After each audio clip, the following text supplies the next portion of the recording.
Oil and set. Let's do this for the final time, yeah?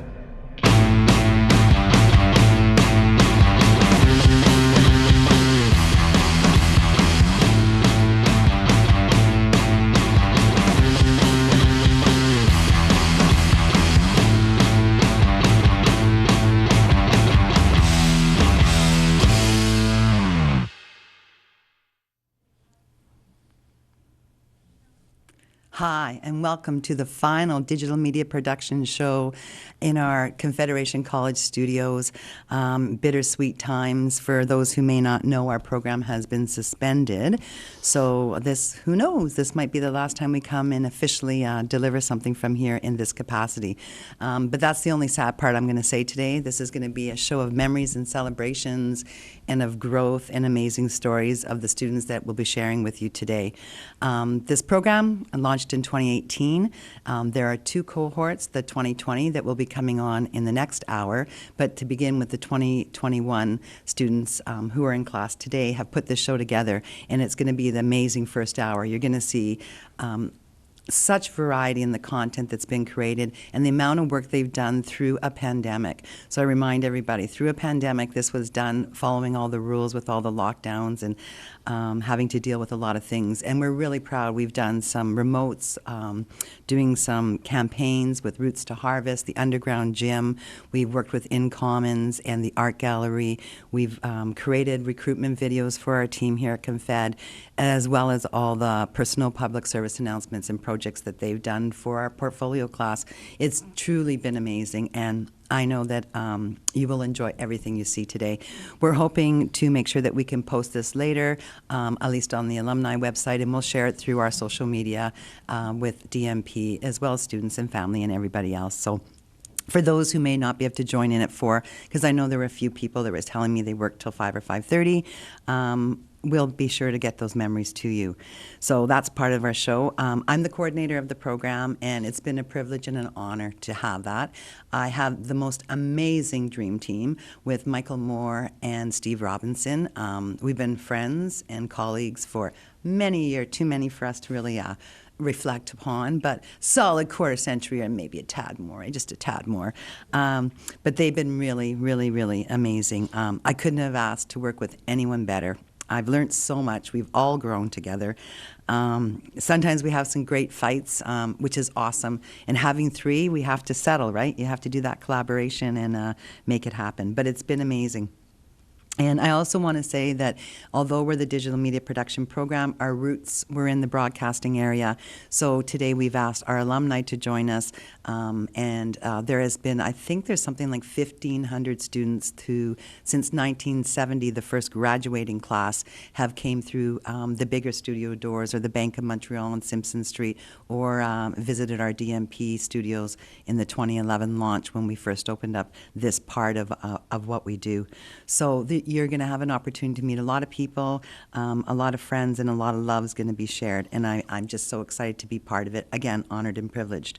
But enough about what I think. I want to introduce you to Steve. I'll give him a chance to have a few words. And Steve will be the one bringing those coming in on Zoom. Obviously, with the pandemic, we couldn't have our big studio open with guests coming in like we'd like to. But instead, we're bringing you through virtually, which is our digital world. So welcome to it. Steve? Thanks, Michelle. Yeah, it's going to be a fun day. We've got lots of people that are going to be joining us through Zoom. And I just want to say, if you're watching right now and you're going to be coming in on Zoom, that there is a 45-second delay, so that once I do have you on, you can stop listening to your. It's like the old saying, right? Turn down your radio if you're on air. So with the delay. Anyways, yeah, it's been a fabulous few years here with this program, and Michelle's right, it's been a wonderful team to work with, but more importantly, the students have been incredible. The people that have come out, gone through it, and finishing with this group here, there's some tremendous talent. So yeah, it's going to be a great time today. So back to you. All right, thank you, Steve. I also want to say that the students, the first year with the COVID, there wasn't a lot of activity with their internships, but this year, right now, about 90% of this cohort has their internships, and I'm going to introduce you to Corey very shortly here, and he's going on Monday. So here he is on Thursday, his last class, and then we're going to flip him on Monday, and he's going to hit the ground running. Back to the grind. There's no rest for the wicked, as we say in this, and sleep, Sleep's for wimps. We don't need sleep. What the heck, sleep, right? So without any further delay, Corey, welcome. And Corey will kick off his 2021 cohort section. And thank you very much. Yeah, thank you, Michelle. My name is Corey D'Angelo. Today is my final day here. So I'm going to be graduating along with the rest of my class. So make sure to stick around because we all have a lot of cool content for you guys to create. And I just wanted to start out by thanking Michelle and Mike and Steve. They're always talking about our awesome talents, but the truth is, they're the ones that have mentored us and guided us these 2 years. So, they've helped us develop those skills, and we wouldn't be here without them. So it's been really, really awesome. Thank you, Corey.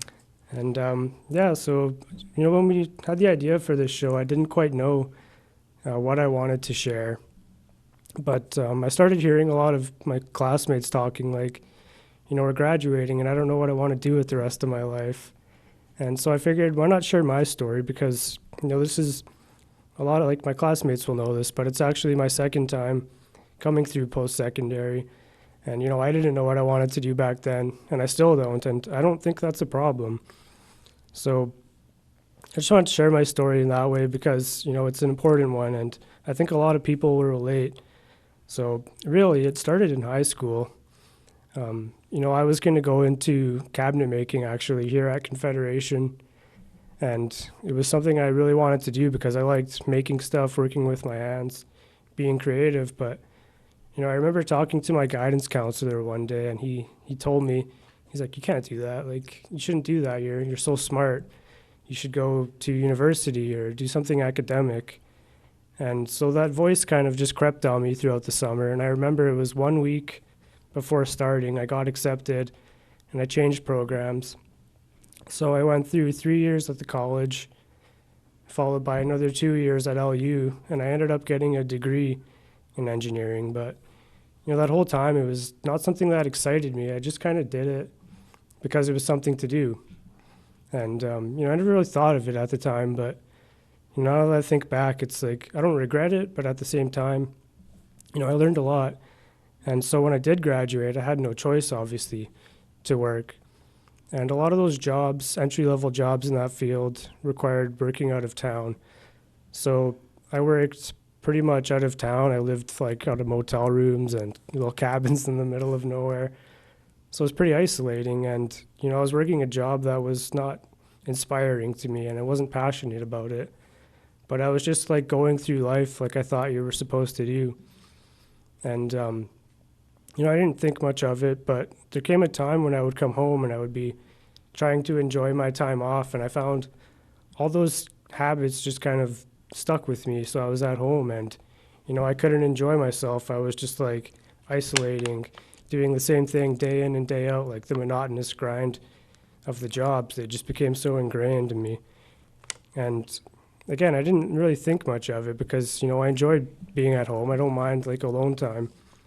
But there came a point where it was too much. And I realized I wasn't just spending time by myself because I wanted to anymore, but largely because I felt like I had to. And, so eventually I had had enough. And I figured it's time for a change. I'm going to go back and I'm going to do something that I actually want to do, from my heart, and not listening to those outside voices. So that's when I quit my job. It was summer of 2019. I just up and left, and I enrolled into DMP, got accepted shortly after, and I came here. And when I started, I didn't really know what to expect, but I had 2 goals in mind. And so I had this small leather business at the time. And, when I was quitting my job, that was kind of the reinforcer. It was okay, I've got some traction here. I've got something. I can't, I'm not just going to quit. At least I have, something to keep me afloat. So the first goal was to learn some skills to help me build that business. And, I'll let my video that I'm going to show in a few minutes speak for itself, but personally, I'm quite proud of the progress I've made there. And yeah, the second one was just to get myself out there, back into the world, interacting with people. And, you know, I think the fact that I'm able to sit in front of this camera and share that story with you is all the proof I need to myself. And I couldn't be more proud. So I just want to say, like, it doesn't matter if you don't know what you want to do in life. All that matters, in my opinion, is that you do something you love. Because if you do something that you enjoy and you're passionate about, the pieces will start to fall into place. I can promise you that. You know, I've lived through it, and it's not just me. So on that note, I'm going to let you guys watch my video so you can see some of those skills I've learned. And it's a two-parter. It's my demo reel and just a quick branding video I did for that business. So I hope you guys enjoy.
So we've pretty much got this thing wrapped up.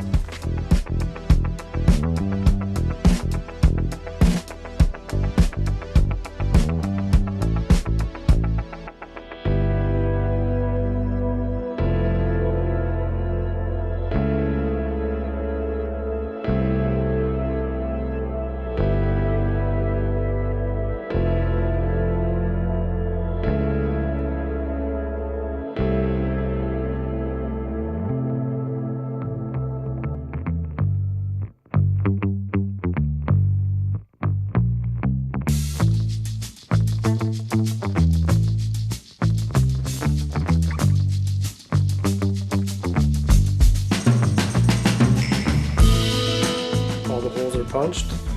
All that's left now is to finish up the edges and they'll be good to go. So let's do that.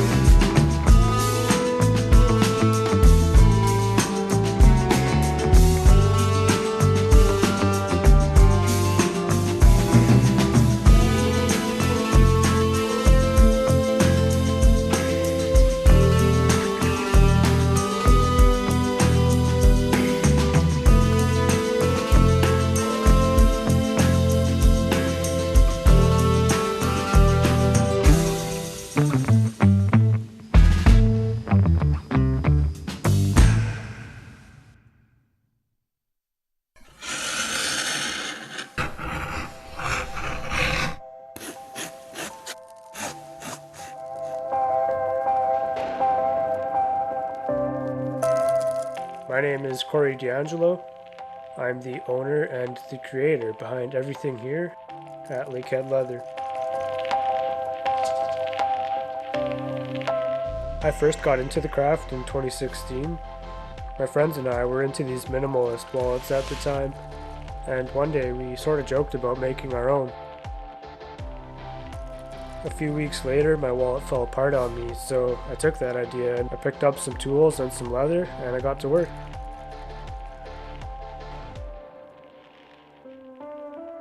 It was this process of refining and improving that really drew me in.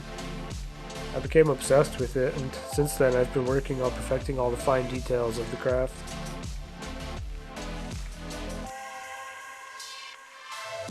People are often surprised when they find out I do everything by hand. But the truth is, when you find something you're truly passionate about, you'll have all the patience in the world.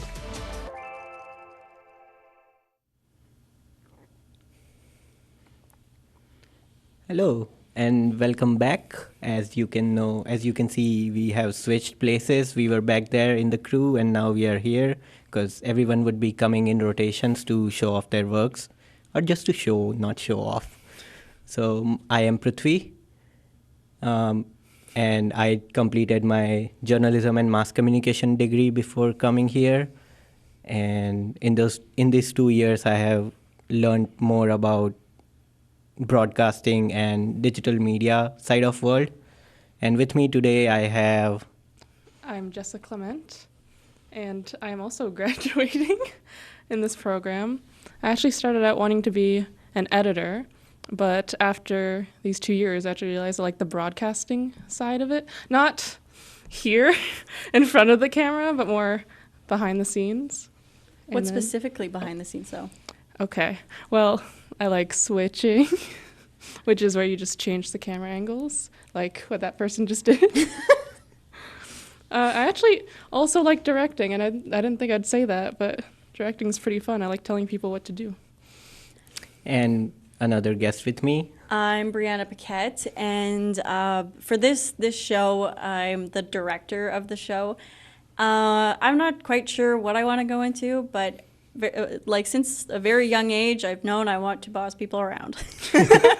Like I love telling people what to do and being in charge. That was always my favorite thing. I came into the media industry, like the program, not this program, but I came into here like the IMD program for graphic design. I wanted to design movie posters. That was like my dream job. I wanted to design it. Went into graphic design, realized I suck at graphic design. And then I saw the second years, and I was kind of a little bit miserable in IMD because I hated coding because I was terrible at it. And I saw everybody else like flourish and be like super good at what they do. And I saw the second years, and I was like, I want to have as much fun as they are. And that's why I came into this program, was because I wanted to have as much fun as they were having. What about you, Jessa? How did you end up here?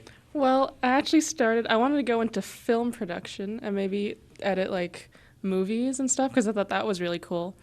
And I think the day when I was going to like sign up for the program, I saw digital media production. I'm like, oh, that actually sounds interesting. So I looked into it more, and I'm like, maybe that's actually what I want to do.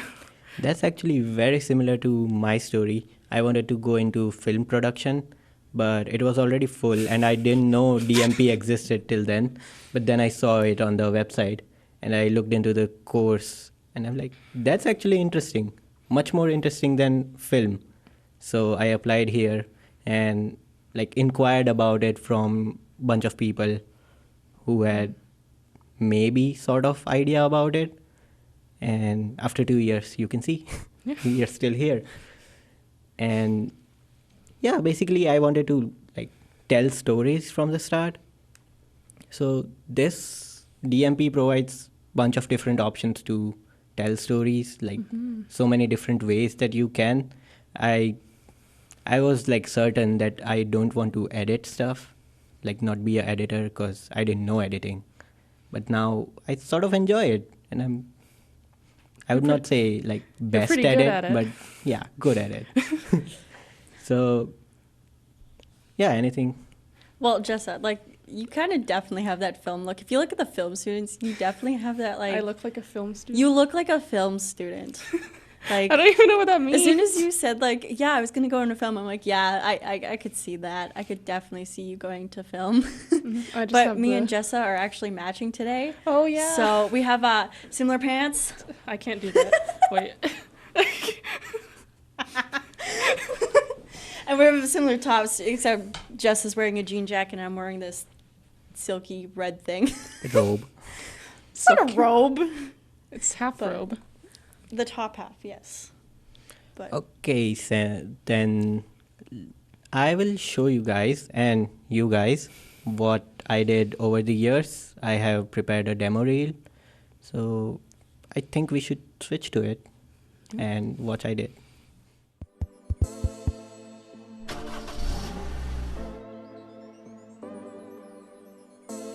Now, let's have a look at what you really came here for.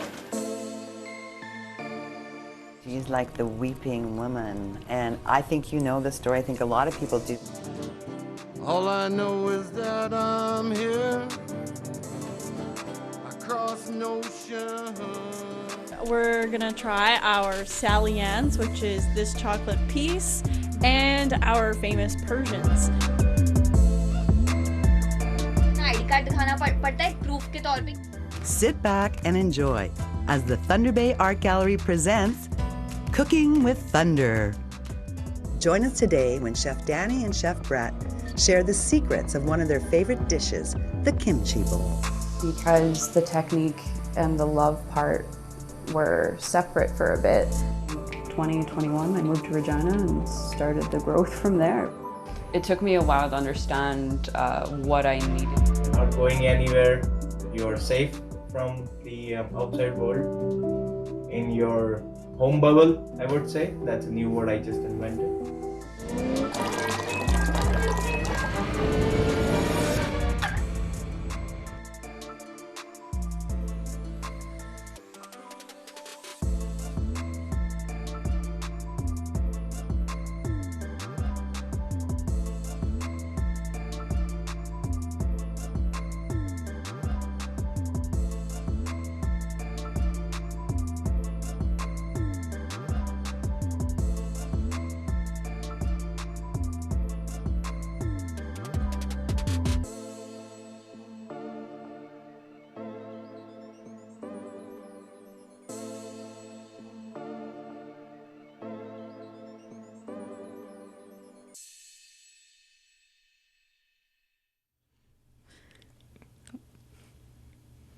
And we're back. So if you just tuned in with us, you just watched my good pal for three's demo reel. And Thank you. you did some awesome work. We're Thank not you. good pals, though. Wow. I mean, We are. Yeah. We're twinning, so we're Exactly. twins. Yeah. that's why I came in with Jessa. I'm good pals with her. I'm the one who invited you. That's why we're going to work our internship together. Yes, we are going to the same place. I don't have an internship. If someone has an internship available that's watching, please contact me. Put her contacts. So now I think we should talk about our favorite moments and just just our favorite moments. From So- DMP. Yeah, from DMP. Do you have one? You want to start? Yes, I am very excitable, so I guess I should start. So I think one of my favorite things just of DMP, and I guess college, would be like you're so close to everyone you in your major because you're always in the same class with them, so you get to know them more. And one of my favorite things is when I'm with Michelle. We didn't do it this much this year because of COVID, but we would go like sit around the fire and just talk. The first time we did, we talked about like what characters we related to, and I was very shy, so Was I didn't that the say one I anything. joined in? No. Oh, no, that was the stories. And then I decided to like critique all of your guys' characters' stories the first day I showed up. Yeah. I think we all felt very judged. Brianna. Hey, I like critiquing people. Now okay? you know why no one liked you in the first year. I was. I could hear everyone in the back. Okay, I was not very friendly. I was friendly to a degree, but just not overly friendly as I am now. I was just kidding. We didn't hate you. You just I'm don't want looking to into see your that live. eyes. You're like you're saying something different with your eyes. You really think It's so? just like, wow, attacking me now. I'm kidding. One of my favorite moments was more of like the recent one, and it's not necessarily like a part of the program, a little bit, but it was more this semester when I finally got to connect with more people, because I take a while to warm up. Like I said, like, you're like, that's why everybody hated you. I'm like, no, it's just like, I wasn't super friendly with you guys. But this semester, I kind of opened up to you guys, and I kind of made like groups of friends with like Adam, who cannot be here today. So Adam's Gaff, if you're watching, called you out. And like Jessa and Shayna, like we all have like a D&D like group together. We have every Saturday. I didn't really connect much with you, which I wish I did, but there's only like 9 of us, and I've only connected with about 3, 4. That's half. Out of like how we had in the beginning was like 20 something. We can still connect. Yeah. DMP is getting over. Our lives are not. This is the last class. I thought you said you're going to leave the group chat when we're done. I'm also planning on going to Vancouver once this pandemic's over. Yep. So. When this is over, sure. When it is. Yeah. One of my favorite memories is always whenever we go out in big groups to do a project, like how we went to In Common to do the shoot, and recently we went to Roots to Harvest. So it's always fun, like collaborating with everyone in a group and putting up a show. That's why one of the biggest, I think, missed opportunity that I sort of regret is that we didn't get to do the scripting assignment in the second semester, because COVID hit. So what was your script about? I don't remember. Well, I remember my group script because I really wanted to do it this year, which actually you were my videographer. You stole it from us. No, we picked first. No. We didn't steal it from you. We picked before you.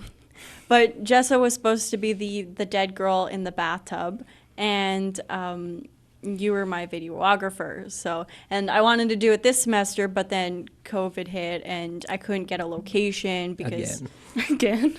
Yeah, it hit harder. It's just another lockdown.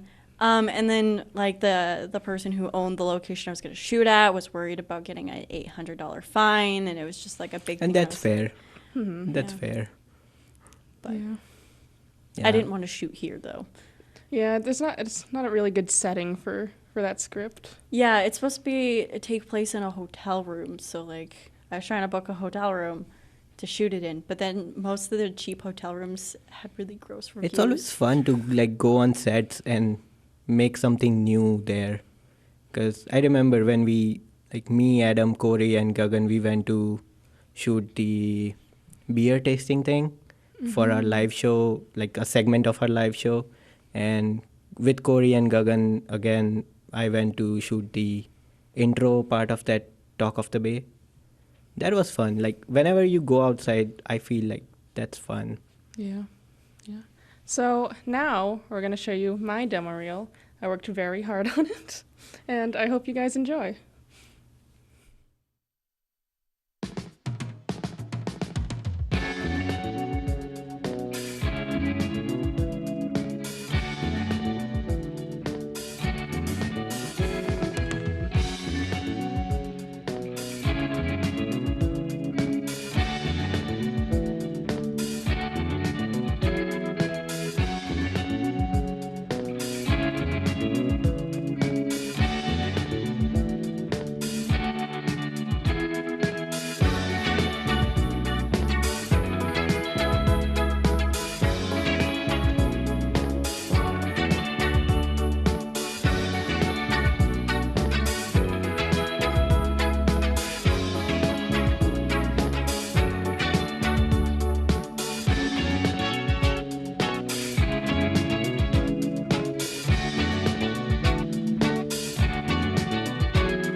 We are so pleased this evening to be presenting to you our virtual gallery. Welcome to Spooky Stories with Michelle.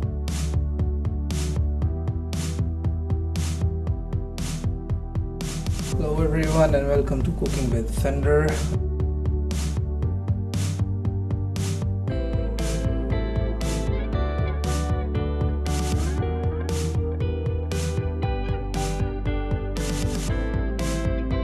Hi everybody, and welcome to Talk of the Bay.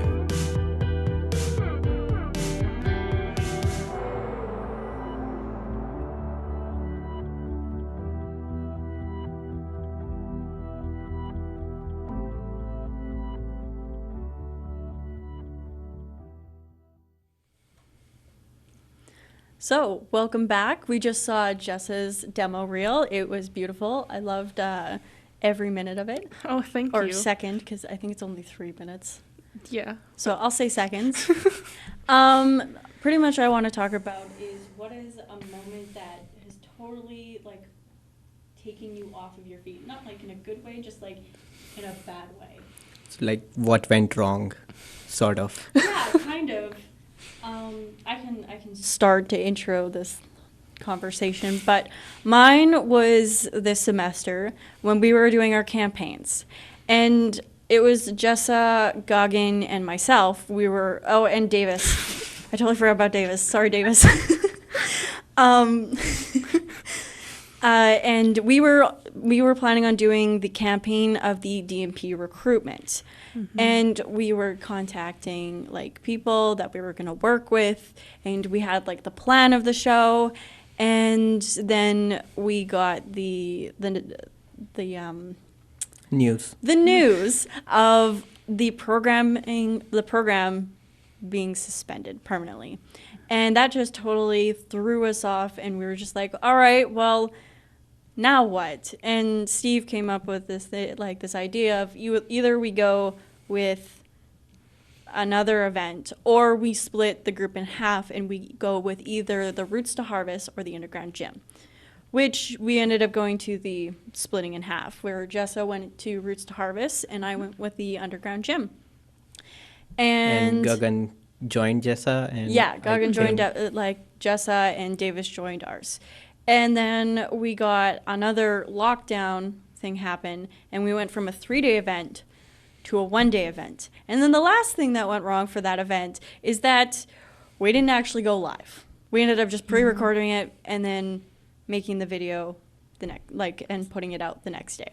Yeah, I remember that. I had like my drink ready. I was gonna watch you guys, and then I'm like, oh, it's not on yet. I just remember getting all the messages from like our entire class being like, "Where's the video? We're supposed to go live." Everybody had drinks and like we're gonna watch the show. I cleared my browser settings like history and cache memories like 17 times just so that I thought it's something wrong with my phone, but it wasn't. So that's why I was messaging. And yeah, something that threw me off was when we shot our documentary for 3rd semester for Steve's class. So we were shooting at I totally forgot about the name. the Wright Inc. And so Melissa Wright was the person that we were shooting. She's a tattoo artist. So after we went there and turned on the camera, we noticed that the fan sound of the camera were making much more sound than it should be. So you could always hear it in the mic of the person as well, and the camera mic was almost gone because it would just be that sound. And then when we came here and exported all the things out, you could notice as time went by in the video, the audio went out of sync from the video. So there was something we couldn't figure out, and we had to manually try to manage that. That was something that wasn't a good memory, but well, challenging. All right, Jessa, what about yours? I don't know. I can't think of anything. I think all like the negative stuff just like leaves my brain. So I just don't remember anything. She's a positive person. Yeah, exactly. I can tell you're a positive person. I only think of the good things. You only remember the good things. Yeah, that's true. Meaning you block trauma. Yeah. Oh. Nothing with like a show that happened or a shoot that happened. Oh, well, earlier for this show. Oh yeah. I wanted to check out the graphics, but I forgot that we had the standby graphic on, and I forgot that we were live. So when I switched to the different folder, it completely just removed that graphic. But, it was fine. That's a small thing. That's all right. It happens. No one noticed, I don't think. All right, so we're going to be at the end of this segment here. We're going to have another group come in, and let's go to my demo reel. All right, everybody good and ready? All right, let's stand by recording, start recording, stand by server, start server, cue intro. I'm the typical runway model. I'm perfect. I am perfect. I'm perfect. I am perfect. Perfect as the models in the magazine.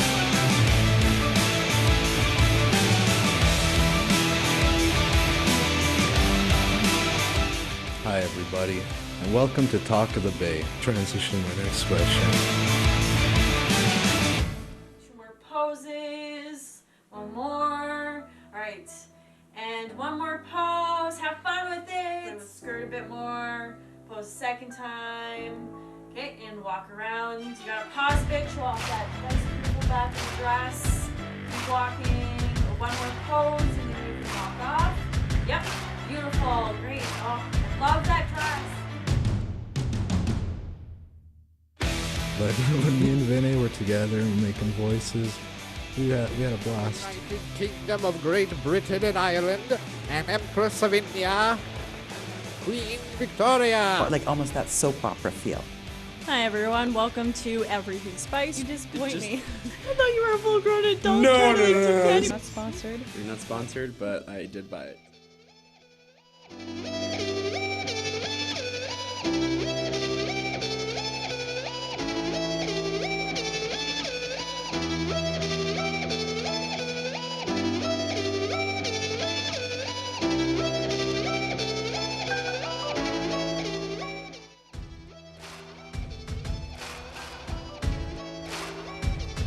Five. Yeah, 5 generations. My mom was a nurse, and my grandmother was a nurse. I think 4th or 5th.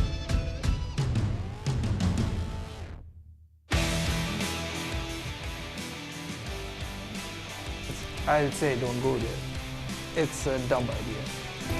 You're here today in Plumpton, a small town in Saskatchewan. Wait! I'm a reporter! She's kind of like skipped the dishes.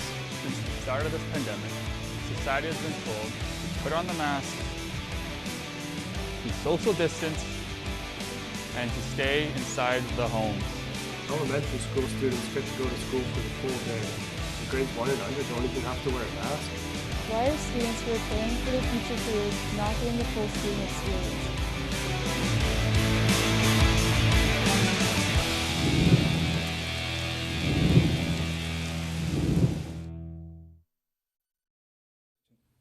So we are back. That was Brianna Pickett's demo reel. That was an interesting one. So I'm Vinay. I'm a digital media student. I have Shana and Gagan with me. So I will ask Shana first. What is your best memory in DMP? My best memory? I don't know. I mean, I like the whole thing. I guess it's probably being like in here in the control room. It's pretty fun. Yeah. Even though we... You like being in control room? Well, yeah, I don't mind it. I like it better than being out here. And, you know, messing with the music. I played Africa, like, I think 14 times in a row and no one really noticed. I don't know. That's it. So, Gagan, what's your memory? Mine is, I don't know if it'll get me kicked out of this college, like at the last moment, at the last day, but it was right before, like, one night before we had our first DSLR proficiency test. Yeah, I know that. I know that. I drank too much. Like it was a mix of beer and whiskey, right? And the next morning, like the first class, 9:30, we had the proficiency test, right? I was highly hungover, right? I showed up and me and Prithvi were like, we both went together, right? Like that's what Mike said, like come in a couple or like two, right? And we went there and I kind of did the whole camera and he was like, you're really fast. I'm like my eyes are like this. I'm like, yeah. And then after, like right after that, me and Mike, we had a 30-minute discussion on some software that I don't remember for obvious reasons. But that was my like first and best memory, I'll say.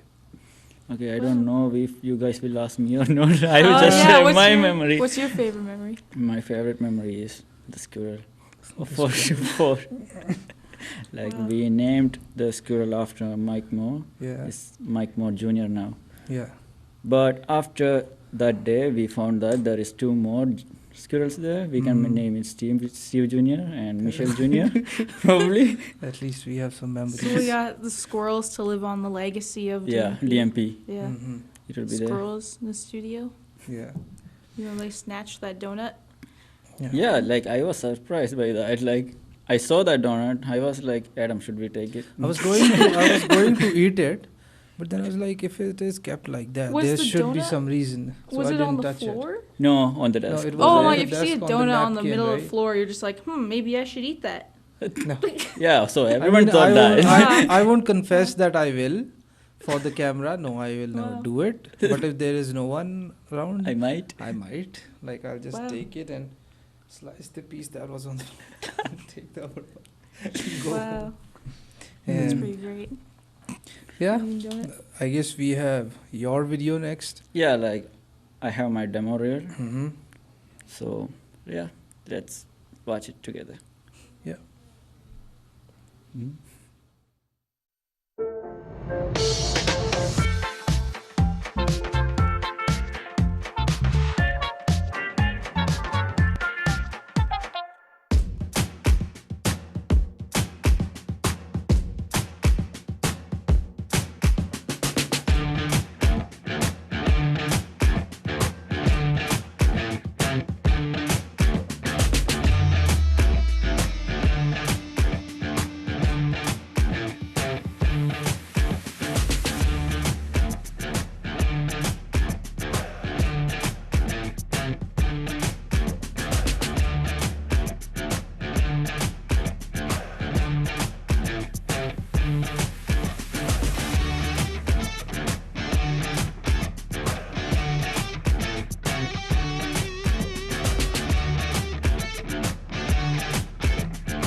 Hello, gang. So we're back after Vinny's demo reel. That was pretty good, although we couldn't hear the awesome music that goes along with it. Yeah, I wanted you to hear the music. That was the Yeah. Well, everyone else heard it except for us. Yeah. I guess next question: what was the worst moment you messed something up for a project? I can't remember any of Well, you guys don't mess like up I messed a lot. up a lot of things, No, but I Yeah. I mess up. It's like it's never on the screen until Mike catches it. Like otherwise, yeah. Like I don't like the behind the scene work is very dirty if you see. Yeah. Like for the documentary too, right? We were supposed to like if you go through system like I did a week ago and then right? What I do is I wait for the last night and then I'll work and the next day I'll be super messed up because I won't everyone, sleep the bro. whole night, right? And that's what I did with our Comfort recruitment Yeah, we video were. too. Why were you like working at till like 7 a.m. that day, and then you come and do all this like Yeah. cool stuff, and then you're just like, I'm gonna go home and sleep. Yeah, For, like, and then I 2 go home, I don't hours. sleep. Yeah. Like, I don't know, like it's just, it has been my system for like last 2 weeks, right? I'm trying to sleep, I can't sleep. Yeah. So I try to wake up and that's easy. Like even if I'm in my bed with bed sheets like on, I can't sleep. Leave it. You're Your very- worst memory. Oh. I can go on and I have a lot of worst memories. Not worst memories like where I screwed up in Wow. during the production also. One I remember about is like the last show. No, not the last show, like the spooky one. I forgot to change the battery of the camera. I was in studio. Oh yeah. And during the take, battery was out and my camera was done. And when the video was playing, I went upstairs, took a battery, came downstairs, put it on, and then I found out the video was not coming into the backend. I was like, what did I do now? So it was like there's this small thing that goes to the battery that plugs there. I forgot that. That's the smallest mistake, but I made it. Like the worst one for me was definitely, I think, around first semester, first or second. I was doing the commercial shoot for a dog scare commercial or whatever. You know, the shark shoot. The shark suit that I got. But we shot the whole thing in like a day. It was really easy and fun. And then when I went to upload it, I forgot to actually copy it to the folder, and I erased everything thinking that, you know, it was already backed up. But it wasn't, so I lost absolutely everything that I shot that day and had to redo the whole thing. Basically, I have a technical worst memory too. When we kept the, like, what's that box called? That cuts the mic off. The we mic did it for the Yeah, music, the mic box. music podcast. Yeah, the mic Like it was off for both me and Adam, and we were talking like confidently, right? Oh yeah. Signing out, and then all of them came and like they were looking at us. Like, what? It was smooth. What's wrong? They go, check your mic. It was off. I'm like, That was it funny. doesn't matter what I say That was now. funny because like at first your mic wasn't working, then we came and like you didn't do that. After that, after like 1 or 2 minutes, Adam's mic wasn't working either. It was back and forth. Yeah. Yeah.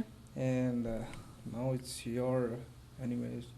Oh yeah, my animation took me a very long time to do, but I don't know. It's like 26 seconds of pure drawings 2D, that right? took me forever to do. Yeah, So but like, is it like 24 frames per second kind of deal?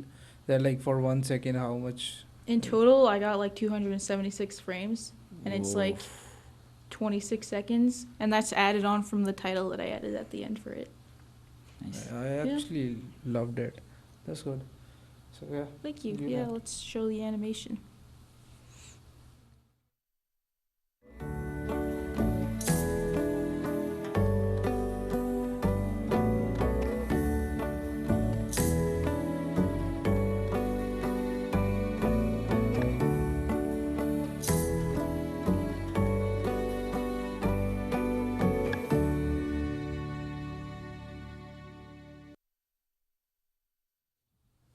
So yeah, it was awesome. Of course, like I'm not saying it as a formality. It was actually awesome. Oh, And thank you. yeah, now we are back from the awesome animation, and like next is my show reel. But to talk about my show reel, I'll talk about the behind the scene dirty work, or I'll say like, I mean basically what we learn, right? Like you do everything worse in the pre-production, and then you have the production. So I'll just thank our professors. Shout out to Mike, Steve, and Michelle. Like everything that you will see in my show reel is what they have taught.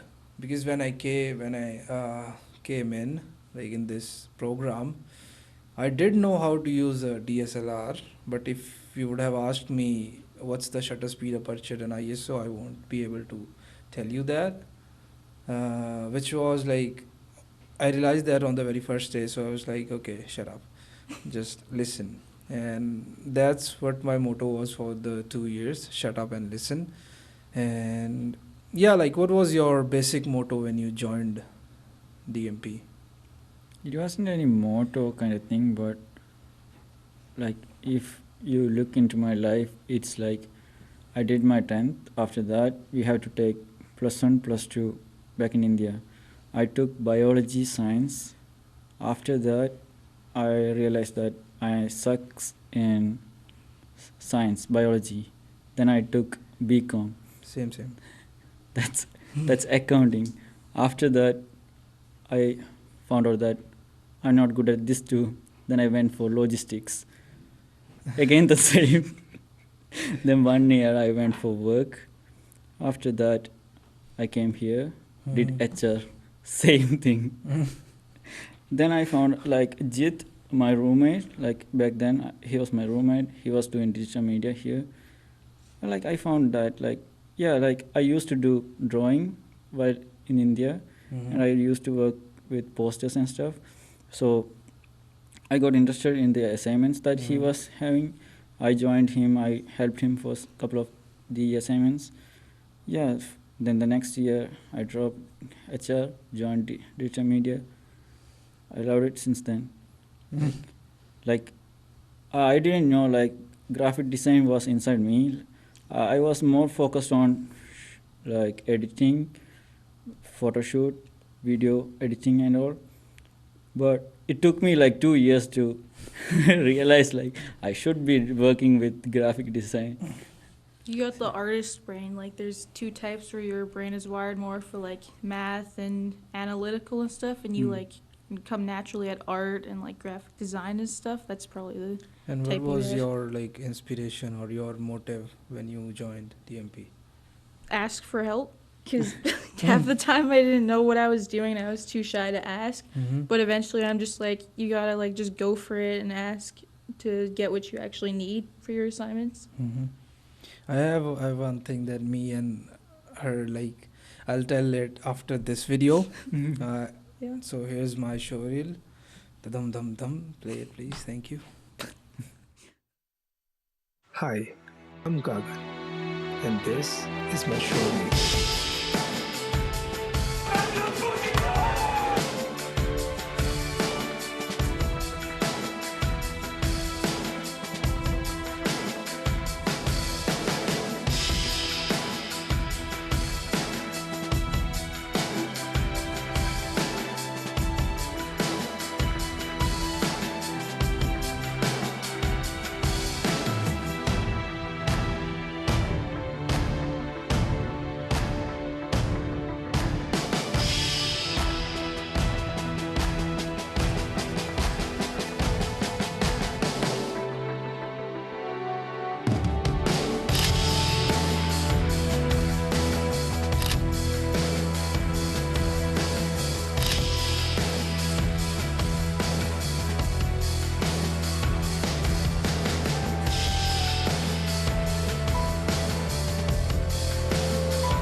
Kalatist.site, that is at the rate Kalatist / that's my Instagram.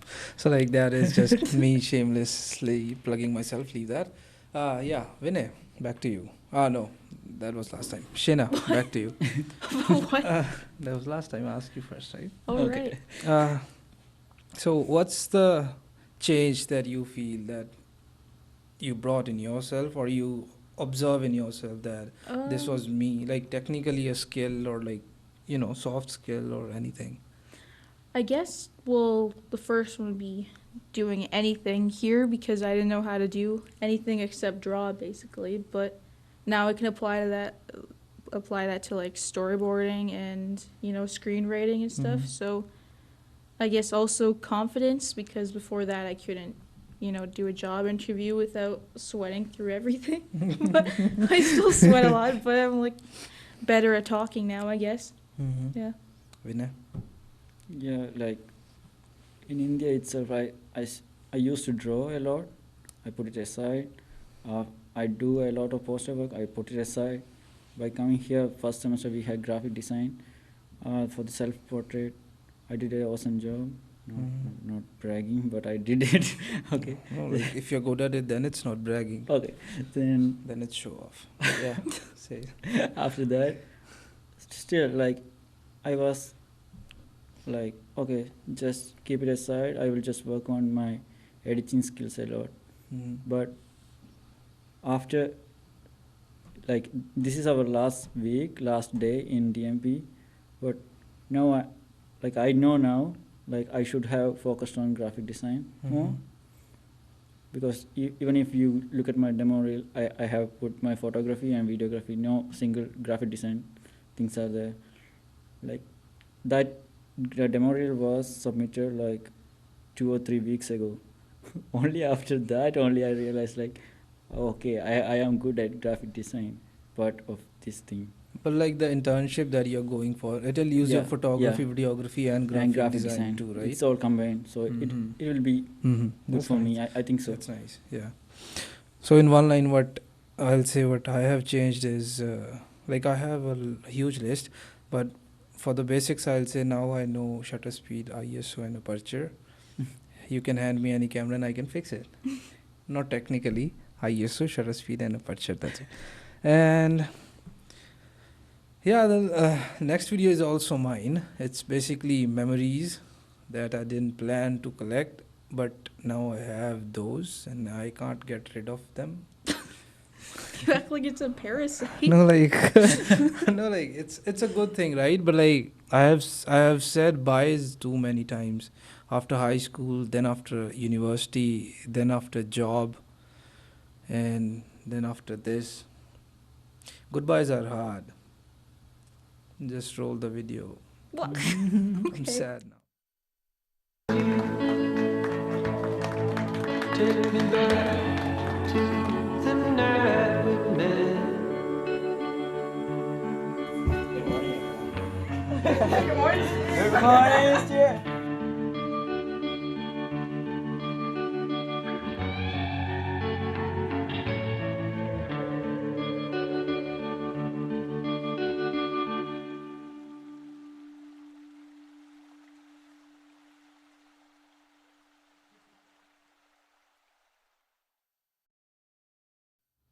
This is mine. Yeah, that should be.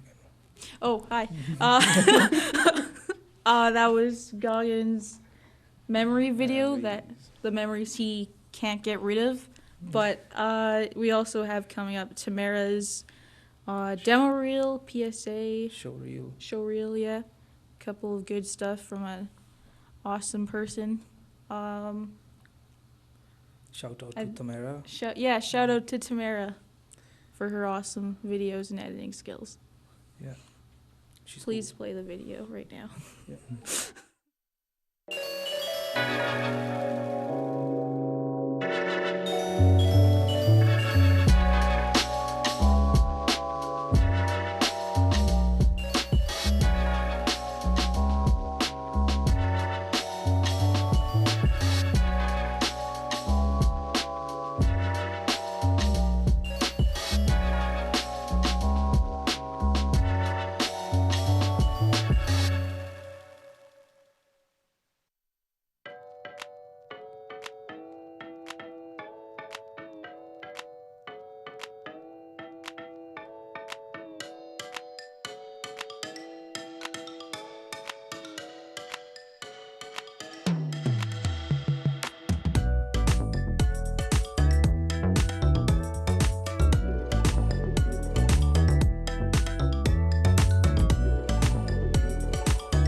which you're actually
Trauma can be an everlasting road, or it can be a small trek.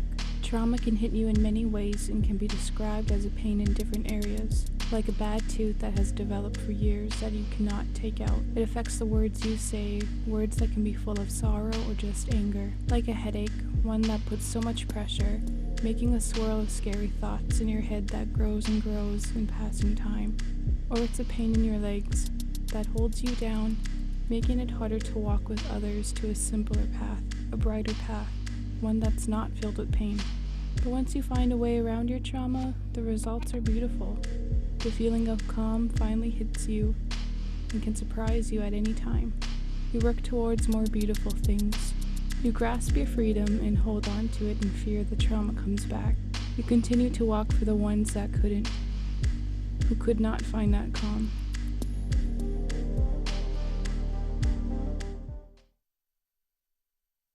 Through my recent experiences with college in the digital media program, I found myself loving the ways of editing and graphic design. Although it was challenging to grasp the different programs and styles of the technical side of this industry, I realized that once you tap into your inner creative, everything you have learned becomes more clear. And through DMP, I really think I have all that it takes now to do that. Thank you, DMP. Jamira's laughing over there.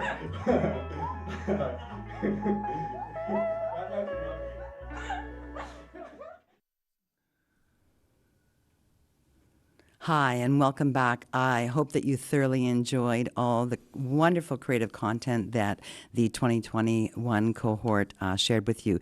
Before I bring some of our 2020 graduates onto the show, I want to mention a couple things. First, Adam Scaff cannot be with us today. Unfortunately, he lost his grandfather. We all know how important grandparents can be in our life, so our hearts and prayers are with you. I also want to mention a couple things that are kind of, that we didn't get a chance. And with Adam not being here, unfortunately, we didn't have a reel to show. But what it brings me to is talking about the Shaw Spotlight PSA public service announcement competition we had. And Adam was the winner of that with a cool spot. And in between, while you were watching stuff, we actually had Mike and Poopfree running around to find the 30-second spot so that we could at least honor something that Adam did. And I think it's a cool PSA. So if it's ready in the server, we'll take a look, and then I'll speak about the runner-up after. Thank you. Some people say I'm a weird guy because I throw my trash on the ground. I don't see what's so weird about it. After all, I do own this house. My friends think I'm lazy and irresponsible. Personally, I disagree. But sometimes I see their point. Now the thing I could never wrap my head around is how could a person litter? Talk about irresponsible. The earth doesn't belong to us. We belong to the earth.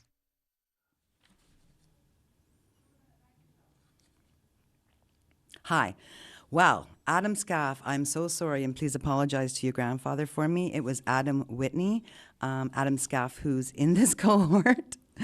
is not here today because he's not feeling well. And then it was talk about Adam's grandfather passing, and Michelle put the two Adams together. So I, first of all, Adam Scaff, I'm sorry, but that was Adam Scaff's public service announcement, and he did win first place with Shaw Spotlight, so congratulations. Runner-up to him was Jessa Clement with You're Not Alone, and it was a wonderful public service announcement as well, and I know that you saw a few pieces of it or parts of it in her demo reel. So I'd like to now say sorry and our best thoughts for Adam Whitney, who is in the cohort right now that's joining us in 2 seconds. So Adam, our prayers are with you, and I'm sorry and I apologize for the Adam mix-up. One more thing before we go into the 2020 group is that we have had a Brett Kirby Award that's been given to us by an artist that passed away years ago, and his family approached us and talked about the wonderful photography he had done over the years. So what they offered us was a competition. So it started last year, and it was for all media programs, film, digital media production, and IMD. And the family picked the shot that best represented what they thought the creative spirit of their brother did. The first year, Gagan Singh, one of our graduates here, won it. It was a fall theme, and his beautiful leaf won the money and the award and the recognition. And this year, again, DMP comes in with Brianna Paquette, that you saw earlier on here, and it was also in her demo reel. It was a beautiful shot of one of her friends with cool colors all around her. So keep being creative, keep taking photography, taking shots, and just sharing your wonderful talents. So that wraps up the discussion about our present cohort. And I have with me on co-hosting with me here, Mr. Michael Moore and Steve in the Zoom room. And I know that Carson, James, and Dennis are on standby. So let's bring them on. Okay, and you know what? I actually got one more admitting. So Jonah is about to come on with us as well. So great. So we have Carson Tusky, Dennis Waite, James Orr, and Jonah Derbyshire. So welcome, guys. This is kind of different. I'd love to have you sitting beside me on the set, but this darn COVID just won't let go, will it? How you doing? We'll start with Carson. How you doing? No, it will not. Oh, me? All right, I'm doing pretty good. Yeah, how are you guys doing? Doing well. Welcome, Dennis. How you doing? I'm doing fine. How are you guys? Good. James? You doing I'm good doing over pretty there? well. Awesome. And Jonah, welcome. You're joining in. How you doing, buddy? How are you? I'm good. Yeah. How's everybody? Not bad. Almost feels like we're in a virtual classroom again, eh? This is like how we had to do classes near the end. Yeah. Oh, God, crazy. So this is your time, guys. This is your time. We were hoping that you're going to submit some video. Oh, something happened there, but I guess you're still there. Yeah, there you are. I was hoping you guys would send us some video. I don't know what happened. Did you guys get a little lazy there, or why aren't we showing some of your work?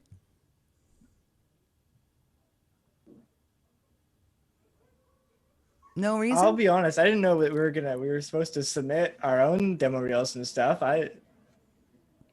Well, that's too bad. Yeah, So, I would say the same thing as James. okay, well, we'll have to talk about our producer directors in here. Communication skills must be lacking, but that's okay. I'm glad that you guys are here. So, you're our first class of 2018, grad of 2020. Give us some memories, give us some thoughts. Tell us what you're thinking. This is what I signed on for. I signed up for story time. Like one of the biggest things when just thinking about my time in DMP was one time in like October, I think it was, we had this like week off where we're supposed to set aside to work on projects and stuff. But a large group of us from my group just decided that, you know what, we're going to go down across the border into the States. We went down to Grand Marais and just did our own little photo shoot day down there. And that was like really amazing. It was like 3 cars packed full of DMP kids. We just kind of went and took photos, and it was a great time. I think Carson and Dennis, you guys are there too. I was not, but Carson. Oh, I was there. It was Carson awesome. was there. Though. Yeah, Dennis. I think Dennis, you had to work. Yeah, 5 a.m. shifts. Yeah, that happens. But no, yeah, Carson, you were there. Anything from that day kind of stand out from you? Any shots that you liked? Oh yeah, I have this one shot of Adam who couldn't be here again today. He's like crouching on this rock. I don't know how it happened. I was like underneath him, and I just took my camera and I took a picture. And then later, when I was editing it, I at the time I was experimenting with different presets, and I just grabbed this one and I put it on it, and it just looked perfect. And I don't know, it was just one of those times where I take a picture and then the light just happened to be so perfect that I just click a button and then it's just perfect. So for a lazy editor like myself, it was amazing. I guess that's what they teach you in DMP is how to get the good lighting, eh? Thanks, Mike, for that. Exactly. Thanks, Mike. Yeah, that was good. I think one of my favorite times too is, well, more than one time. Every single time that we've been doing shows together, big shows, the ones where we have the what's it called? The two control rooms, the where we do it outside of the studio there. Remote unit. Those have just been great. The remote unit. Thank you, Michelle. You're welcome. I love doing the remote unit shows. They're so good. There's so many moving parts, and sometimes there's mistakes, and they are the greatest things. I do think one of my favorite moments of my whole life was probably when we were doing, I think it was like Stock the Bank. Yeah, Stock the Bank. Yeah. And there was a guy, people were coming on in the wrong order. We didn't know who was who. And Brody was on camera and he could hear the director in his ear, didn't know who this was. But there was a miscommunication because he didn't know that his camera was live. So to help out, he zooms in on that name tag to see who this guy is. And I'm sitting here, I was the switcher for like in the studio. So I wasn't actually out there. I'm just sitting and watching at that point, and the guy was talking, and all of a sudden, boom! And it was like this fast and super accurate zoom right in on the guy's name tag, and it was so funny, and I didn't know what was happening. Is that still on YouTube somewhere that we can go search it up? I have no idea, but that was one of the best parts of my life. I'll tell you that. Yeah, what was so great about it is it was such a clean zoom, fully focused onto the name tag. It was such a good zoom, such good camera work, but not the kind of camera work you want live on air. But like, that's true. One of the things that unfortunately this year wasn't able to do was the field trip to Toronto. Is there anything that stands out as a memory for that particular trip? I really like going over to getting that tour of CBC that we got to do. We got to go around, walk around and see like a bunch of different departments, a bunch of different areas at CBC, which a lot of them are can utilize completely different skill sets of the DMP program. But it's so like, it was such a big studio. It was multiple floors. We got to talk to a bunch of great people. And like, as someone who might want to work in that industry, it was cool seeing like what goes on behind the scenes and where like what positions are available, and with those positions, how I can kind of correlate things that I've learned with the job I could be doing in the future.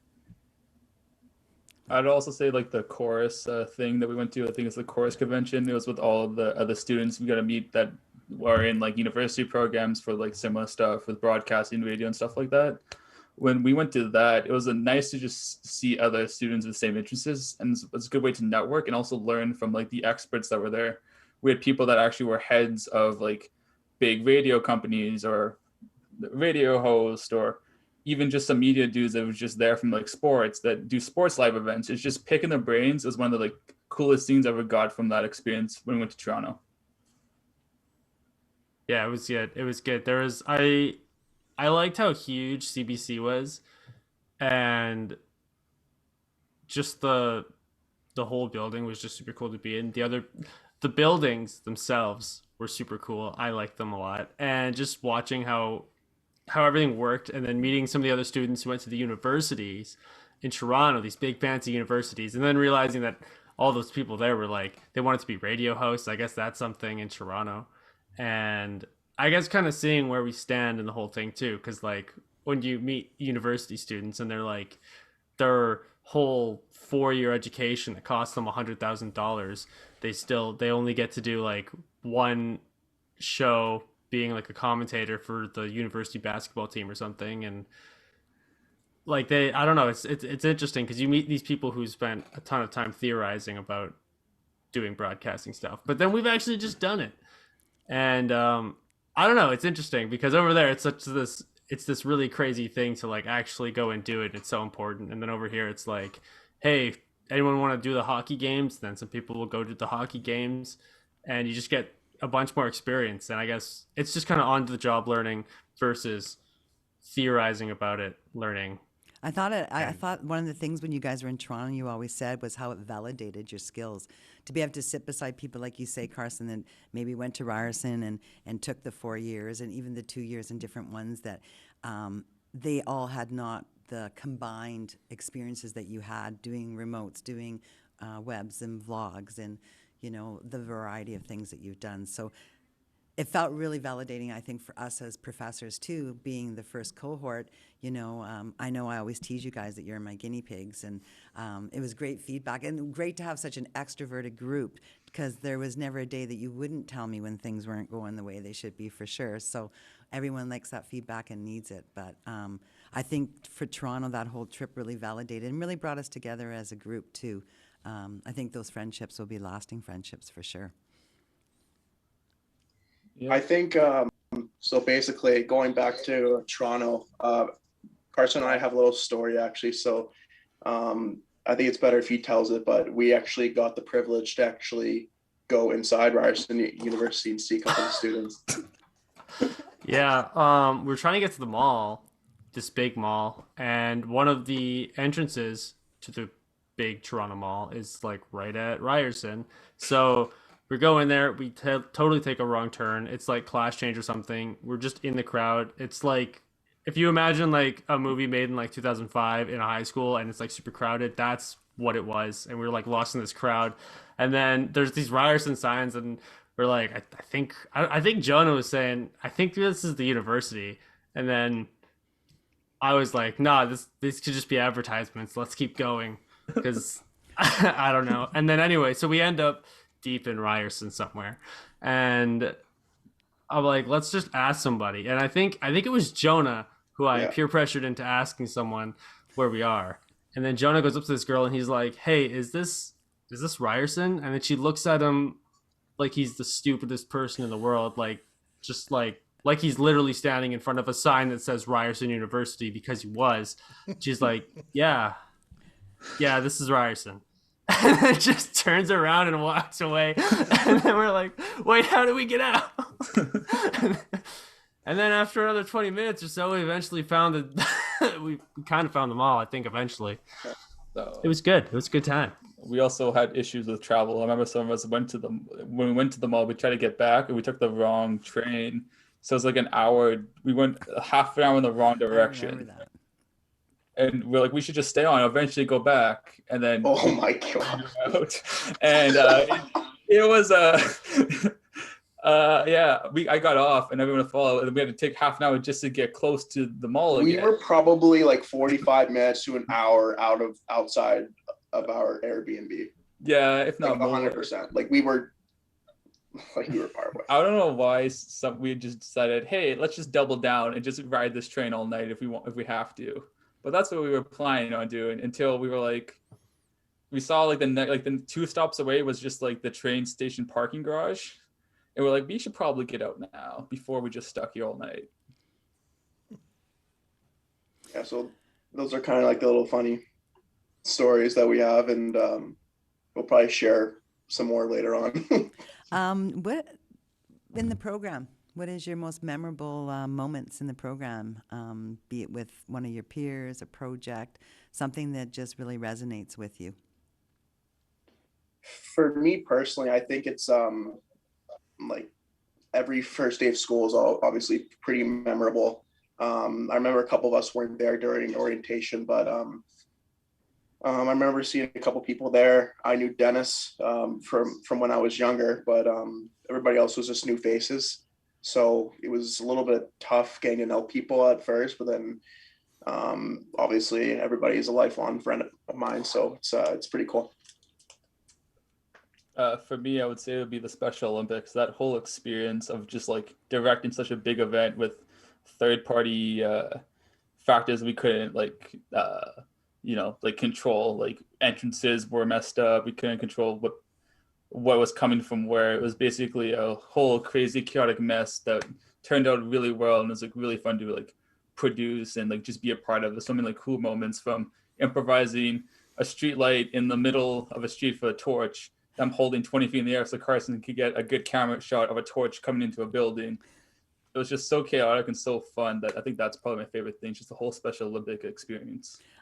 I remember you running, Dennis. I remember you and Carson. I had my camera and I was outside waiting for you guys to come around that corner. And the people are running with the torch and everyone's yelling. And there's you and Carson going and trying to keep ahead of them. And big smile on my face. And I don't know whose idea was it. Probably Mr. Robinson over there, I'm guessing. But you guys correct me, to do the DMP on the ice. That's pre-COVID. Can you imagine us laying... Could you imagine us doing that now?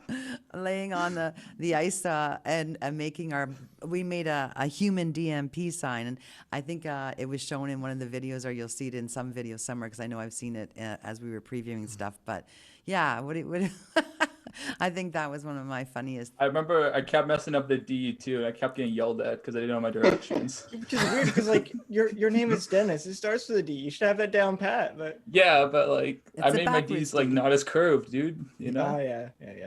That happens. Yeah. Was that your idea, Steve? Is that whose idea it was to do this crazy DMP sign on the ground? Oh, I think so. You had the time lapse in the corner, so I think you just was like, we should make a big DMP while it's tearing down. The camera was there anyway, so might as well get creative. It was a cool idea, and I think it worked out well. Yeah. It just took way longer to make a circle than I don't think it ever has for us. I'd say it was still worth it, though. Yes, it was. James, what's your memorable moment that you'd like to share? Oh, Steve, your mic wasn't on for some reason. Oh, I was going to say, I wasn't smart enough to mark the floor where you should lie down. I just said, make a shape, and like that was the nightmare. Yes, it was. But for me, like a memory for me, I know like my go-to ones are always like the Toronto trip or the Special Olympics or whatever, but making a documentary was really nice. Like one of the classes in a semester, like the whole class was just focused on making a documentary. And I worked alongside Dennis and two other of our classmates to make this little documentary on the town of Uppsala, just not far from here where Dennis grew up. And it was like a really cool experience, just like working with the four of us, late nights with Braden editing, who couldn't be here. Bless him. He's doing the Lord's work out at the Frills. And but just the documentary, just working.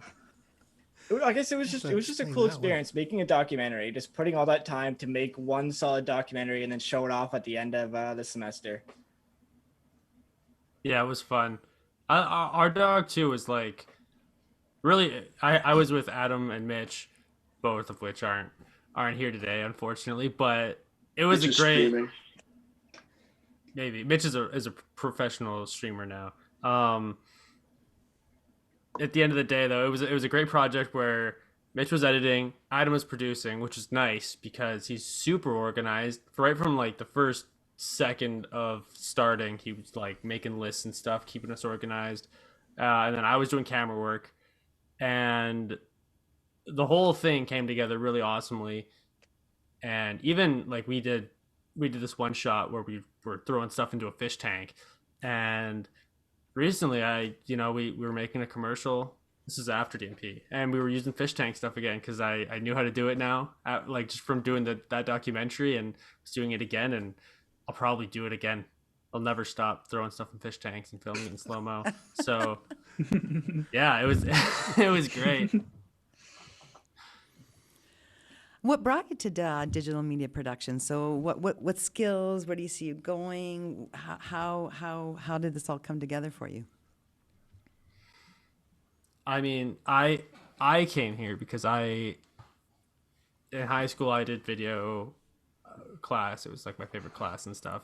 And I tried to get into a big school in Winnipeg, but you have to put in your portfolio and stuff. And at the time I could do stuff, but I didn't have anything that was like everything was very not serious that I made.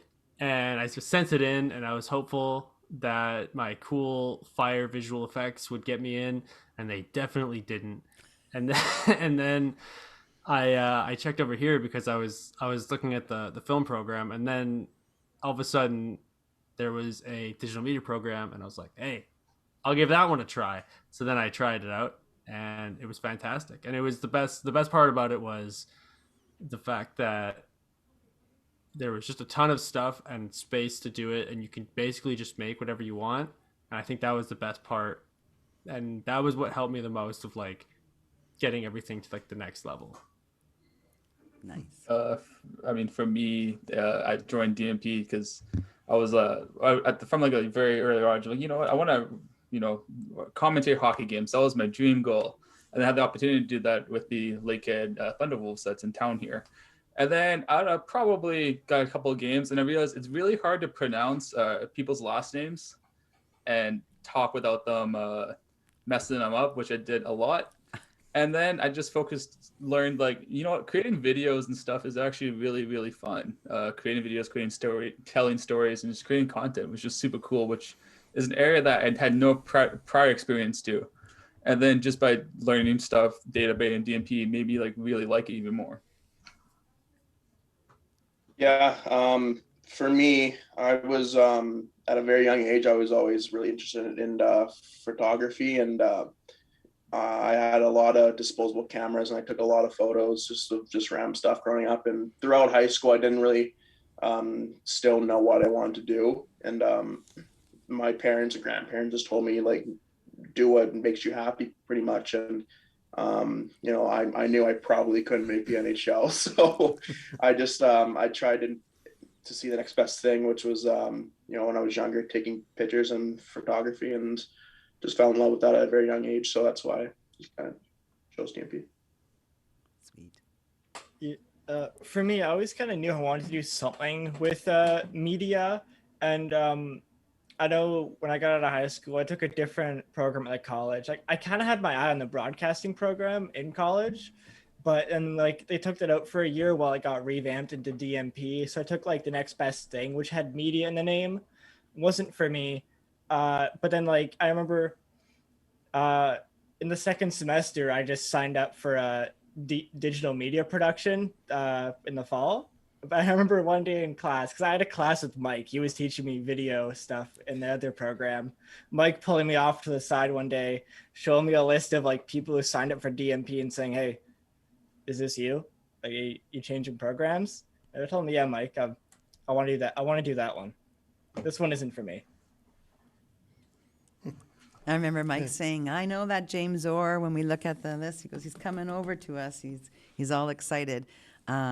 I always loved our orientations and getting you guys there on your first day, and everyone's all nervous. And I love that we'd say to you, you know, you guys are going to walk away with some lifetime friendships, and you're going to really work together, and it's going to be awesome. And I know so many times have students over the years have said, I remember you guys talking about that, and that it really does happen, and you really do become, and there's usually a couple in every cohort all the way through. There's always people that get together, and I know Nikki, she'll probably be coming on in the alumni section, but she used to keep track of all the BRT babies that were born with people who had met in the program and then had continued to move on. So I just like that. It's just not a class or a program that just ends. It's Yeah, no, I was surprised that there wasn't any relationships that were like male-female that went through the whole 2 semesters or 2 years. In the first semester, there weren't that many females either, but no, there wasn't. You guys had how many? Like Andrea, Becky, Caroline. That's it. We had Jordan at the start too, and Jade was there. And we had Jade as thank well. you, thank you. So 4 females, yeah, that's tough. Well, media is a bit of a male-dominated environment, but that's shifting and changing for sure. I think that we have a bit of better blend, I guess, a mix this year. Mm-hmm. But yeah, I think that there is, when you work with people, it doesn't matter age, background, gender. culture. It's really about what you're passionate about and what drives your creativity, right? So you're just going to gravitate to people who genuinely love what you like to do and have fun doing it, right? Having fun, F-U-N. Got to have some fun with what we do.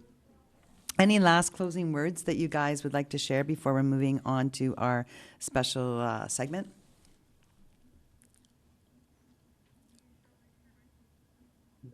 I don't think so. Okay. I guess Not not. for me.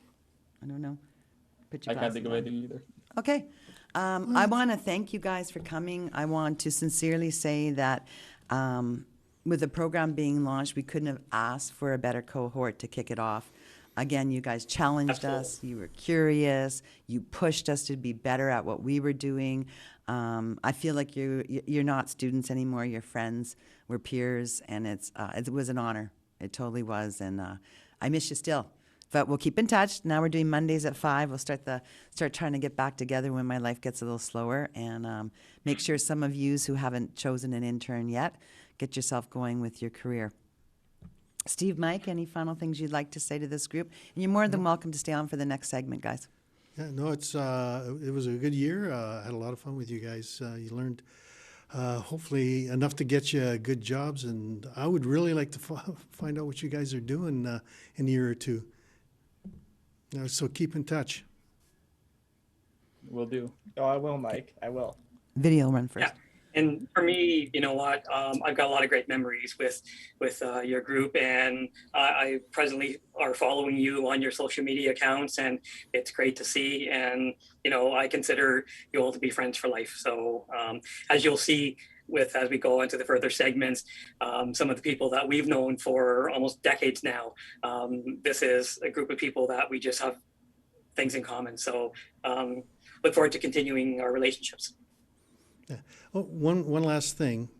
I usually have a graduation party for the graduates. And this COVID has killed it in the last couple of years. So at some point, you guys are going to have to drop by the house for a fire and a grad drink. We'll coordinate that. Yeah. Sounds good. Yeah, we even had Andrea sure. twice. Yeah, Twice yeah. we've had to cancel because of silly lockdowns every time we're trying to organize something. Darn COVID. All right. Thank you. Thank you, everybody.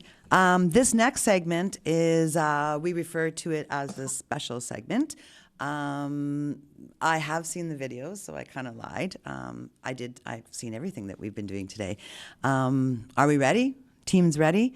So, Mike, this is for you, and we want you to have your glasses on so you can watch the video, and then we will talk about what this segment's all about. Oh, okay, because I can see fine. I can't read without them. Oh, okay. So, Shayna, he doesn't need his glasses on. He's good. They just want to make sure you're ready to watch this. So, without further delay, let's celebrate Mike.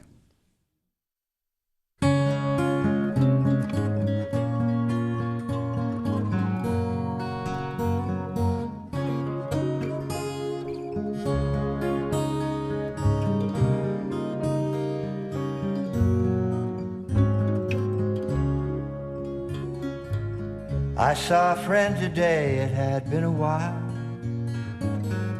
and we forgot each other's names. But it didn't matter, 'cause deep inside, the feeling still remained the same. We talked of knowing one before you've met, and how you feel more than you see, and other worlds that lie in spaces in between, and angels you can see, and all the faces that I know have that same familiar glow. I think I must have known them somewhere once before, all the faces that I know. All the faces we see each and every day.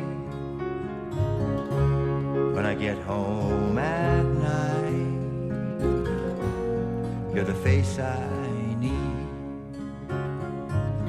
And when my mind's absorbed on my private little screen, and I'm walking blind through a sea of unknown men, I hear a voice reminding they're a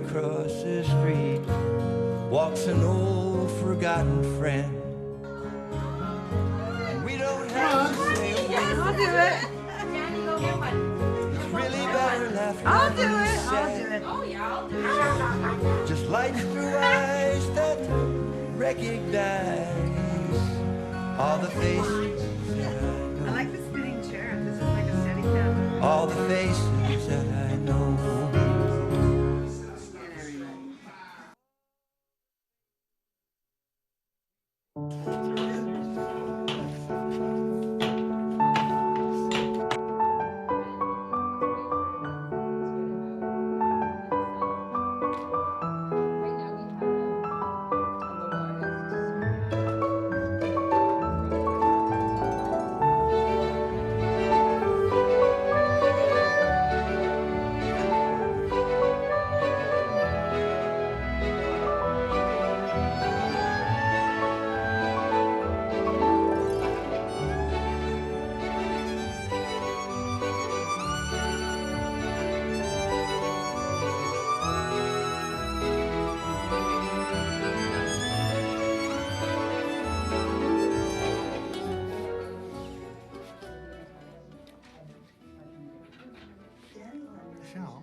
Over my eyes.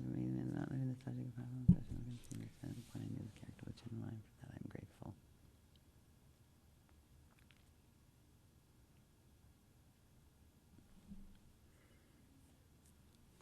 Oh, look who we have on set with us. Yay! So, yeah, there's Brookie, there's Lisa, there's Mr. Paxton. There we go. Hey, Bob. Brooke, Lisa. So, holy smokes. I thought this was supposed to be a roast. I'm almost crying. Yeah. You can Well, I roast half them too. expected a roast. Yeah, you can roast him too. They named a squirrel after him. It's called Mike Moore Jr. in the studio, but that's about so much so far. Yeah, so we were pretty excited for you to see that video. And students, we've been trying to collect off people and do the best we can. You are not easy to find on pictures and videos as easy as we thought it would be.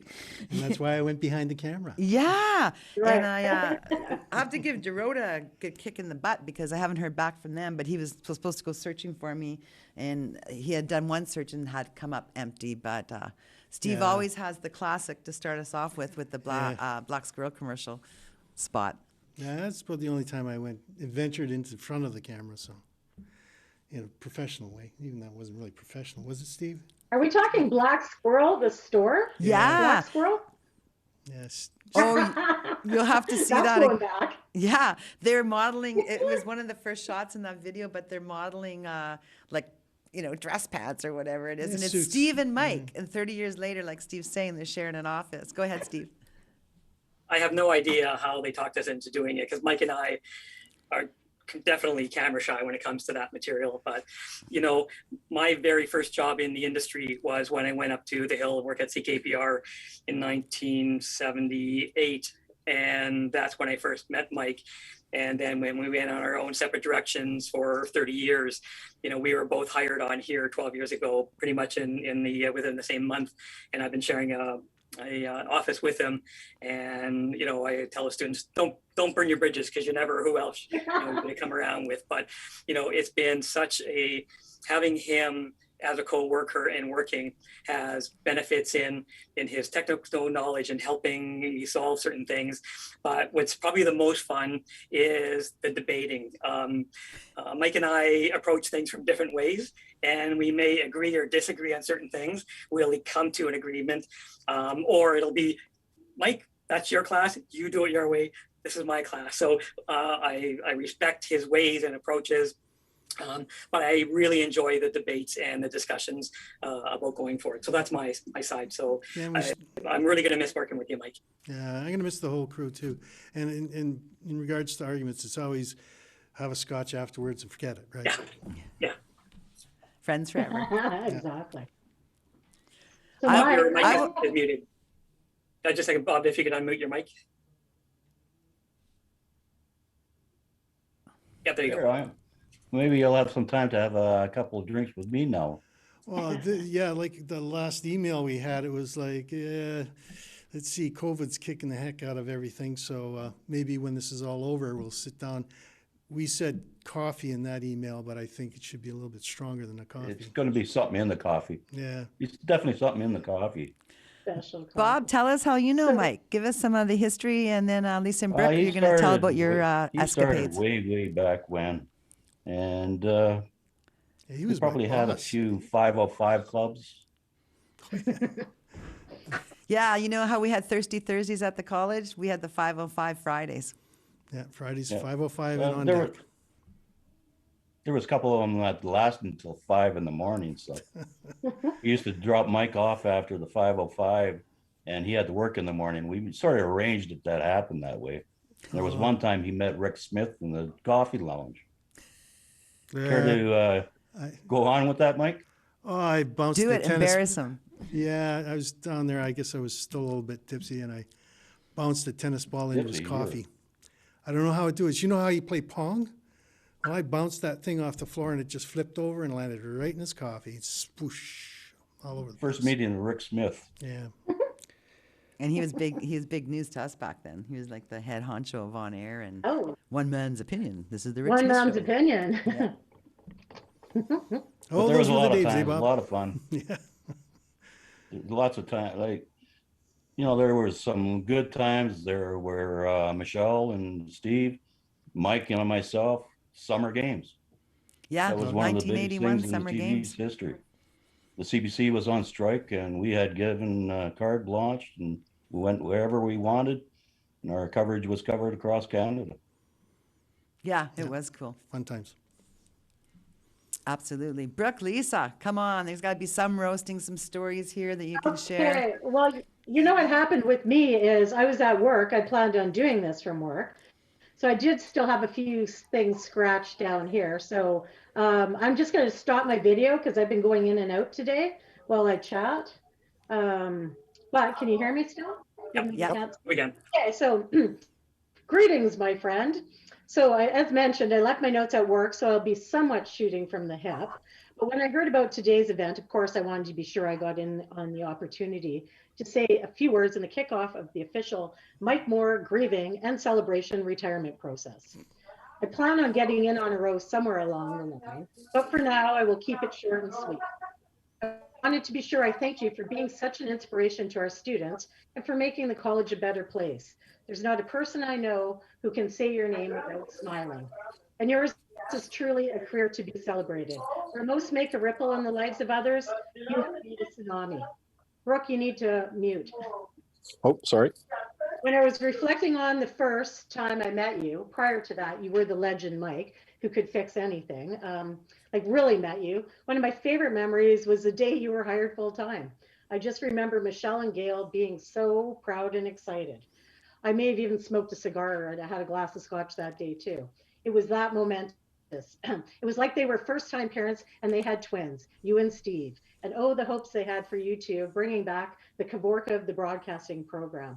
And you did it in spades and you've never stopped living up to it, or in fact, probably surpassing what their original expectations were and making them proud.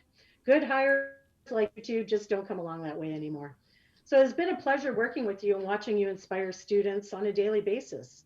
Your intelligence, kindness, sense of humor, and patience. Oh, your patience. I don't know if you've done it all these years and never slipped up. I hold you and your team as the best practice of how all faculty and programs should operate, and sadly, it just isn't the norm. Yours is a class act, and your role plays a large part in your program's success. Your passion and consideration make you a true educator, and I think there would be a long line of folks who would agree with me on that one. And watch out, as I'm sure the phone will be ringing with a contract offer at the beginning of each semester, as it will be impossible to replicate what you've been doing right all these years. You make it look easy, and we all know it's not. Again, I have many, many good roasting tales, but not for now. However, I will share one other fond memory I have and that I actually can talk about. And that is you helping Michelle and I throughout our master's program. You showed us the same compassion you share with your students. Probably more, as I know we weren't easy during that 3 years of torture. You talked us down on many occasions and you talked us up on many more. You checked our work, corrected our work, did our work, fed us cheesies, and watered us with black and tans on a regular basis. Your support and patience, there's that patience again. It was unwavering. And we were privileged to have you on our side rooting for us throughout the whole process. When we finally finished our coursework and we're sitting in on our graduation ceremony, it was funny that both Michelle and I had you in our thoughts that day at that time. Our Dean, Glenn Jones, in his speech mentioned the importance of family support when completing a master's program. And both Michelle and I actually, when we compared notes after the ceremony, reflected on how we were both thinking of a true friend, if ever. So we'll end here, quickly switch it up so I don't get mushy. Again, I have many, many fun tales if this was a roast, but that time will come. So to change it up, I will leave you with a quote I saw today, and I thought it was kind of funny and applicable. And here it is. The problem with being retired is that you never know what day it is, what time it is, where you're supposed to be, or what you're supposed to be doing. It's a lot like working for the college. And if this quote is true, you are going to ace the next chapter, my friend, with flying colors. Mike, honestly, it has been a crazy ride with you here at Confederation, and I'm so glad that I was here to experience it with you and with you doing most of the driving. You beat me to the retirement door, and I couldn't be happier for you. It makes me happy to know our friendship will continue long into the future. So instead of saying goodbye, I'm going to say hello, as I'm sure now we will have all the time to do the fun things friends do when they have time to play. So cheers to you, my friend, and a career well lived. And I'm going to raise my glass here and not cry. Cheers. Cheers, Mike. Cheers. Thank you very much. That was wonderful. We're on college with Yes. students. We have to drink water. Yeah. We don't. I know. The day we could do this in person. I know. It's ridiculous. Yeah, but if you'll remember, I did say the Mike Moore retirement grieving and celebration process. That means that there's going to be a long line of some celebrations and in person will be coming for sure. Yeah. So Brooke, I'll let you have a quick chat. Yeah, I don't really have anything prepared, Mike. You know, can't really steal Lisa's thunder because she's so well prepared all the time. But I think for me, it's, you know, curling, hanging out after curling, having jugs of draft, meat sticks, popcorn, a little bit of clam now and again. And for you, my fondest is the introduction to black and tans because I'd never had them before. And now that's what I think of whenever I go to a pub and I'm like, Mike would love this. This is a great spot, but it's never as good as the black and tans that you make, Mike. So cheers, buddy. Congratulations. So happy for you. Thanks, Rick. We'll be enjoying those meat sticks and black and tans clam soon, I hope. I certainly hope so. Fire in your backyard, right? You betcha. Yeah. As soon as we can get over 10 people in the backyard. Woo woo! I can't wait.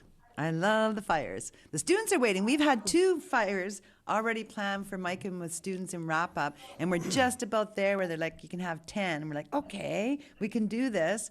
And boom, lockdown comes back out again. So, Yeah. and whenever they open And those that's doors, part of guys. your program, right? Yeah. We were even trying to think about being sneaky and just saying we were going to have some kind of like a wrap up ceremony at the outside fire. And then it's like, nah, we better not risk some stuff. So we're waiting, and when it lifts, there's going to be some fire parties for sure. We live close enough. We can go up the hill or down the hill. There's fires everywhere. And Mike, I have to say that you're like my work husband. I don't know how it's going to be. I think. I can't really say too much without getting emotional, and I tried. The students know I have to watch your video that they worked on at least 5 times, or I wouldn't be able to sit here and do it just to get through it. And I'm thinking, I can't remember a time that I couldn't phone you and ask you to help me with something technical if I needed it. Ever. Since 1979. Ever. Yeah. And same with your husband, Dano. Yeah. Anytime he wanted you, he'd phone me. Yeah. Oh, yeah. The story is about me not having a phone, right? So me and Danny, as most of you know, shared a cell phone because I'm like, and like Danny would pretend he's me texting people, and they go, Danny, where's Michelle? It's not you. And then one time, this is when I finally said, okay, I'll get my own cell phone. Someone phoned Mike long distance on his cell looking for me. He's going, do you know where Michelle is? And he hands me his phone. And I'm like, okay, Mike, I'll get my own phone. That is enough if they have to track me down that bad. So, now I text people and have students on text. And I moved into the new millennial. I can always put on airplane mode, right? So I don't have to always listen to it go ding, ding. But I still don't I think Steve does as well, I still do not connect my email with my phone. So that would just drive me absolutely crazy, but that's just me. But I totally, it's going to be a big void, but you just live down the hill from me, right? And according to Mike and Danny, they'll be just waiting for me on the deck with the beer, not that I drink beer, meaning they're going to be drinking when I said, as long as someone's cooking me supper when I get home, I'm okay with that. I can start early. And he'll have to watch. Danny will try to cherry pick him as much as he can. And Danny almost electrocuted him last year. So we got to watch these 2 working together. Yeah, that was fun. And Danny's watching at home too, and so is Riley. There's a whole bunch of people watching. Gil in the East Coast. Did you get Sherilyn hooked up from Costa Rica? Lisa, did you hear back from her? No, you know what? We were having troubles connecting all day. I think she's actually on her way back. Okay.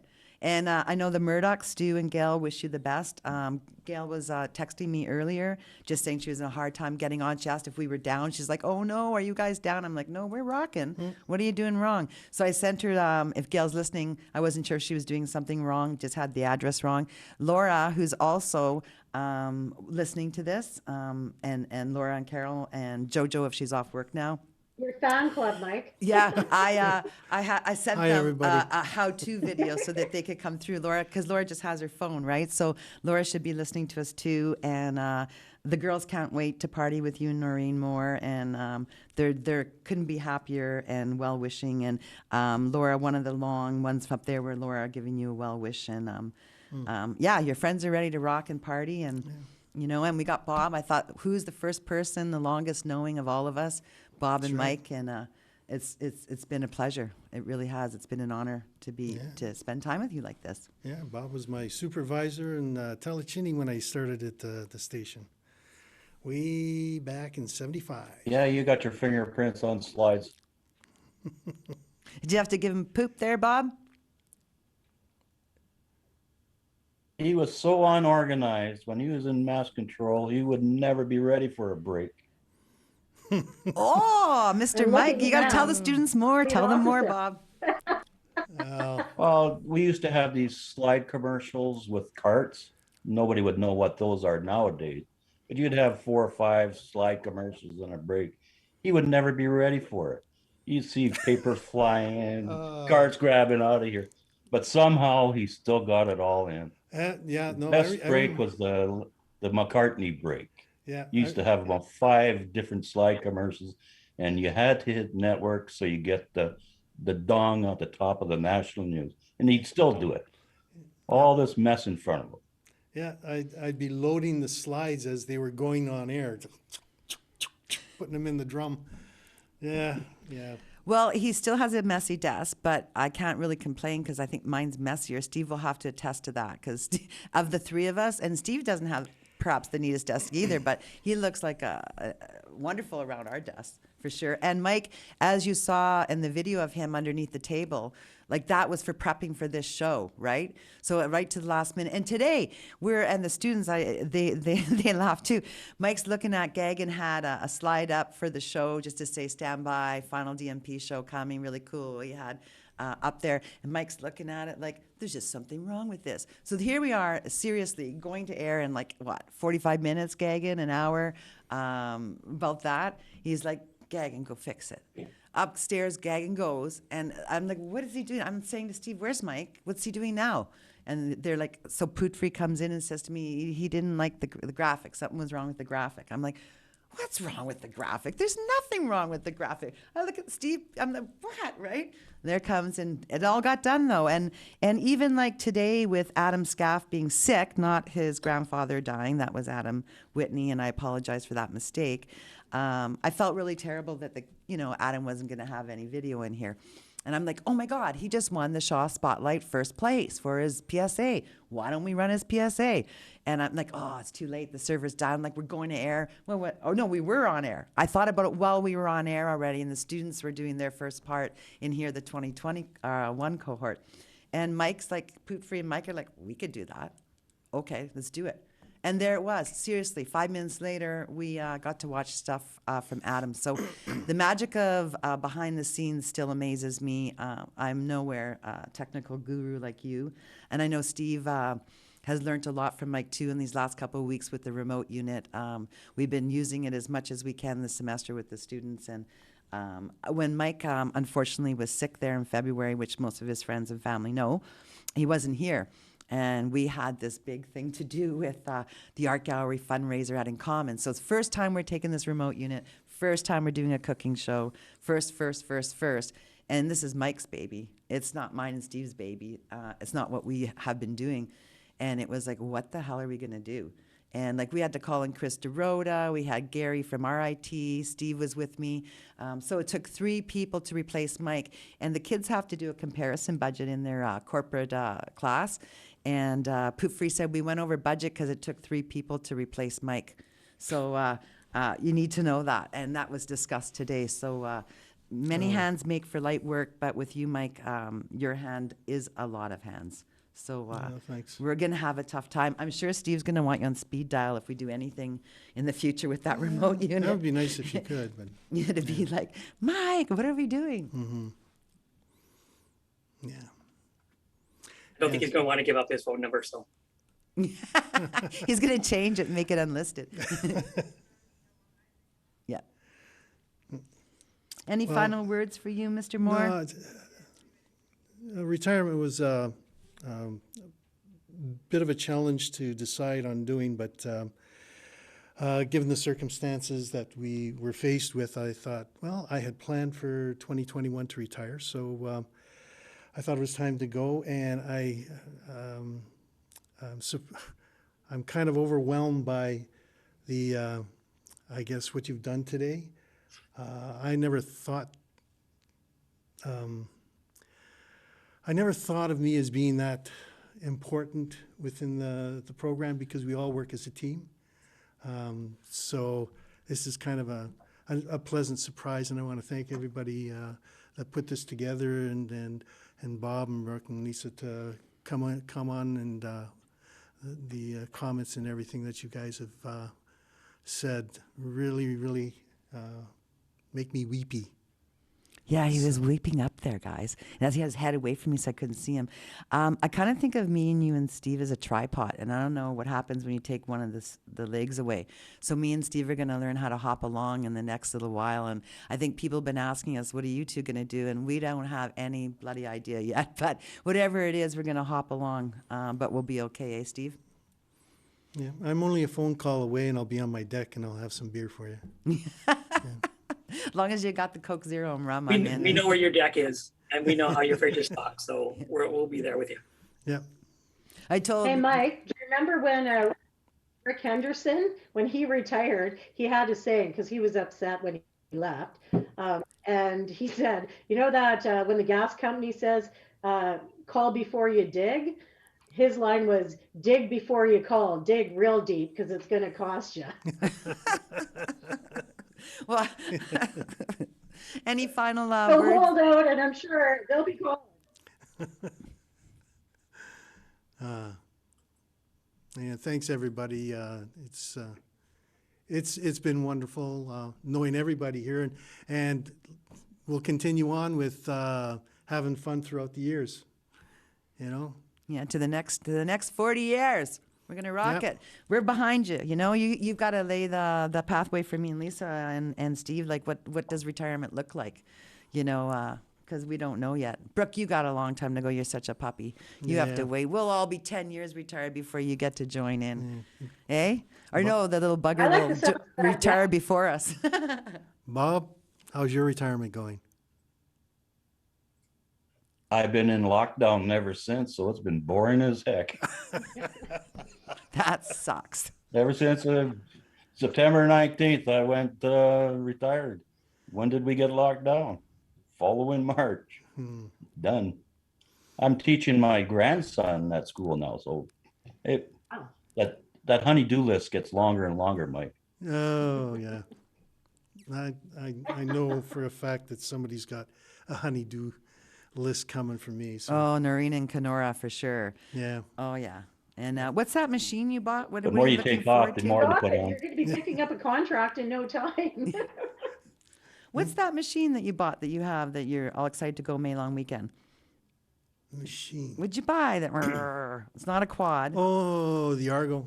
Argo. Oh, the Argo. So yeah, so Mike's got an Argo and nice, eh? He's got an Argo and he's looking forward to going playing in some muck with the Argo. Yeah, Steve wants me to put the plugs in the bottom so I can go out in the lake and tool around the lake. That'd be cool to see, eh? I'll come rescue you in my kayak. Back to childhood. Okay, Mike, I have to go. So, as I said, this is not goodbye. This is hello. Because I can't wait to have some fun. And, you know, you just might be get out that door sooner with an inspirational retirement like yours. So, again, cheers to you. It has been a pleasure and an honor working with you. Yes, pleasure's all mine. Peace. Yeah. I'm looking forward to keeping everybody out that's still working and keep getting them drunk and oh God, I'll be keeping them out late. I'll probably get courses at 8:30 in the morning. Thanks, Mike. I look forward to doing that with you.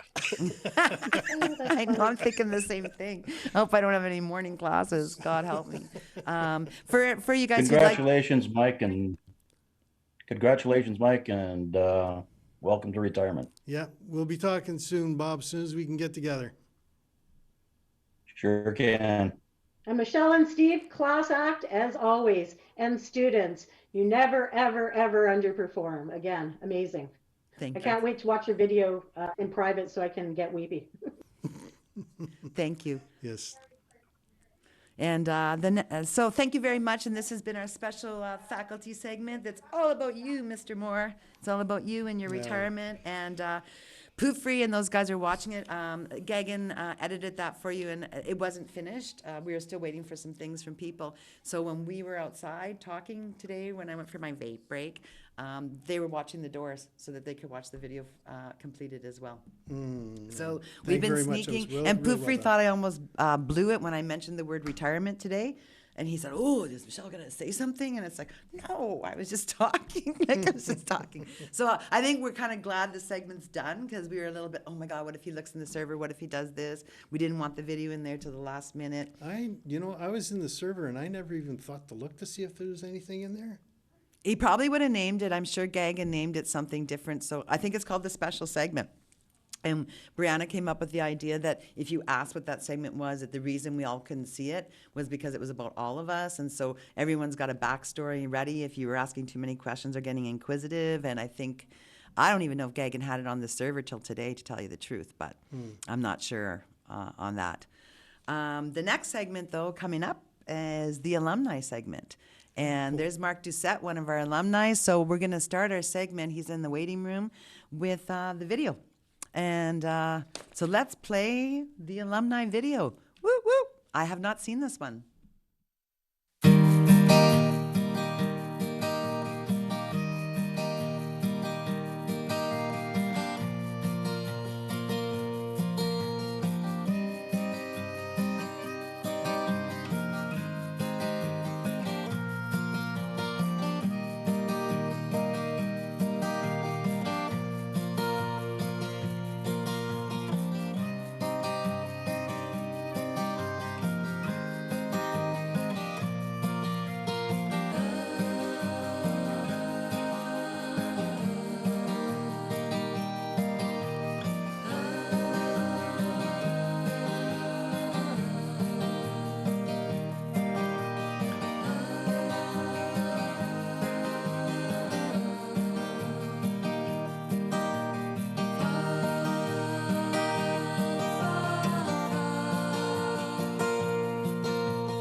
Hi, welcome back.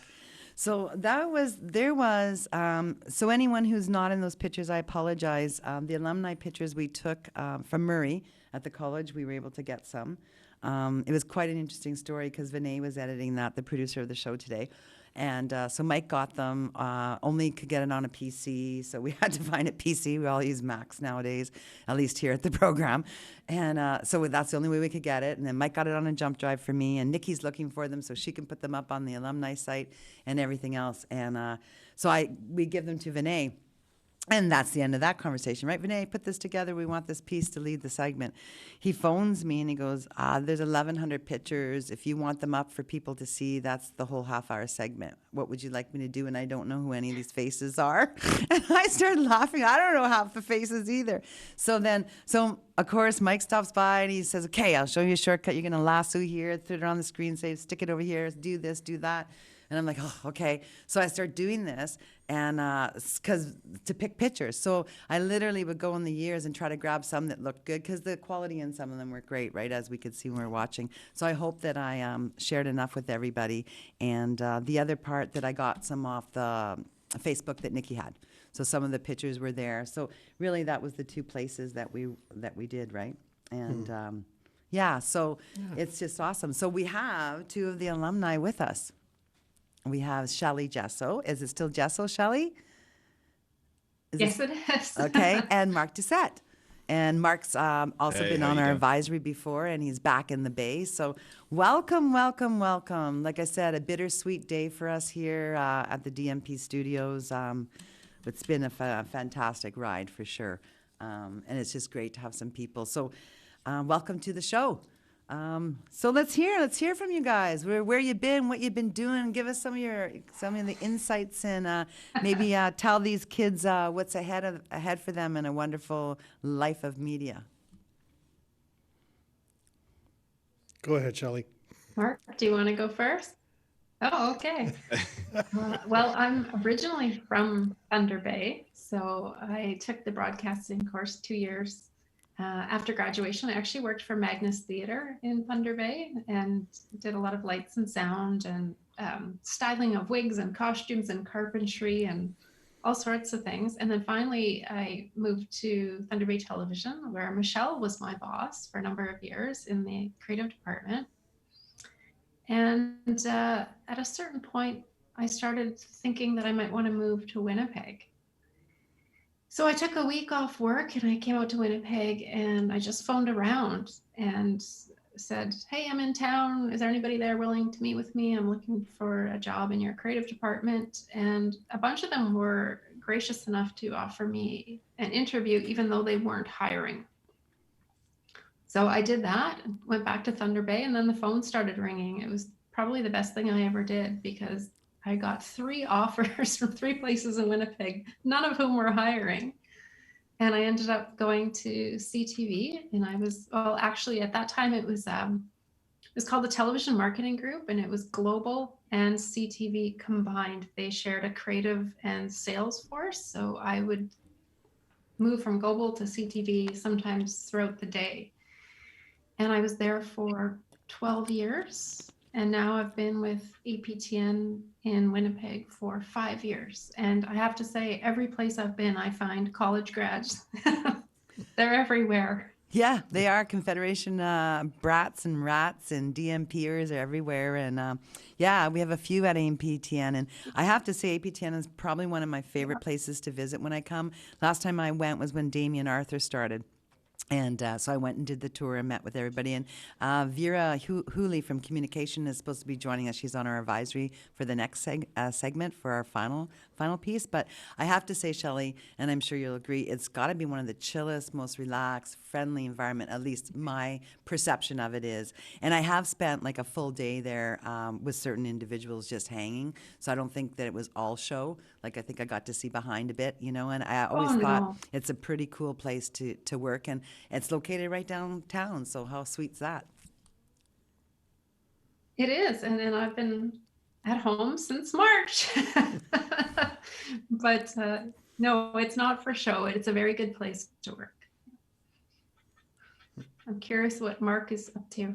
Yeah, and just joining us is Michael McDonald too. So there, Mike, just so you know, hi, welcome to the alumni segment in our final show. Mark's going to, what we've asked is kind of to share your experience, your broadcasting on campus as well as where you're doing and where your career, and any advice or anything you want to offer to the students here today. Go ahead, Mark. Yeah, I get timelines mixed up all the time. I can't even remember what year I graduated. Michelle would probably remember that more than I could. I think it was 2005. But no, it was before that. It was 2001 or 2. Oh wow. We'll see at the end. Yeah. Yeah. So yeah, I guess I took the program, and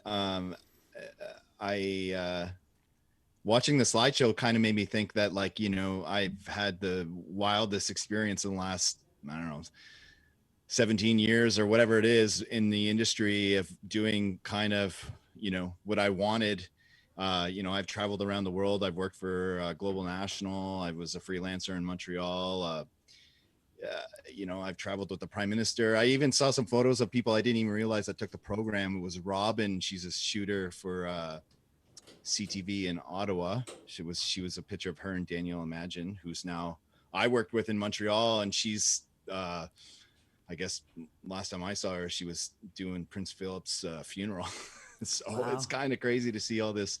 Yeah. So, I mean, I can go on forever of all the insane stuff I've done and seen and experiences. I've worked in news, local news, national news, marketing. I've worked all that. And last year we decided to move back home, where my wife's from, is Thunder Bay, and I've been freelancing. So I've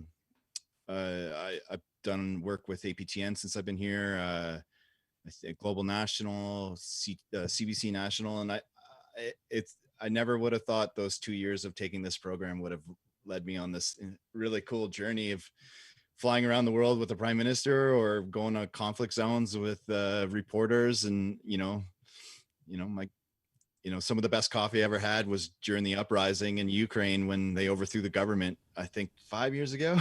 So that's kind of the stuff I take away. But anyway, yeah, I can go on for a while, but it's kind of sad to see it all come to an end. But I think if the kids are still paying attention, it's a wicked experience. And I always I say this a lot, and I'll say it again. It could be worse. You could have a real job. No. I agree. Touche. Yeah. Yeah. Thank you, Mark. Mike, tell us a bit about yourself.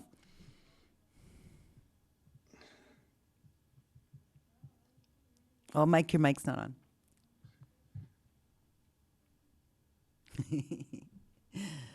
Your mic is muted. Your mic's muted.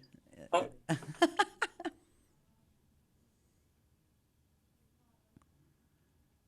Oh, we're not hearing you. It's saying you're unmuted, but we're not hearing you. Oh, technical problems. And Mark, I thought you were finished, so I hope I didn't cut you off there. You probably have way more stories to tell. Oh no, I mean, I can go, like, if you have any questions or anything. I've come back and told kids stories. Oh, are you there, Mike?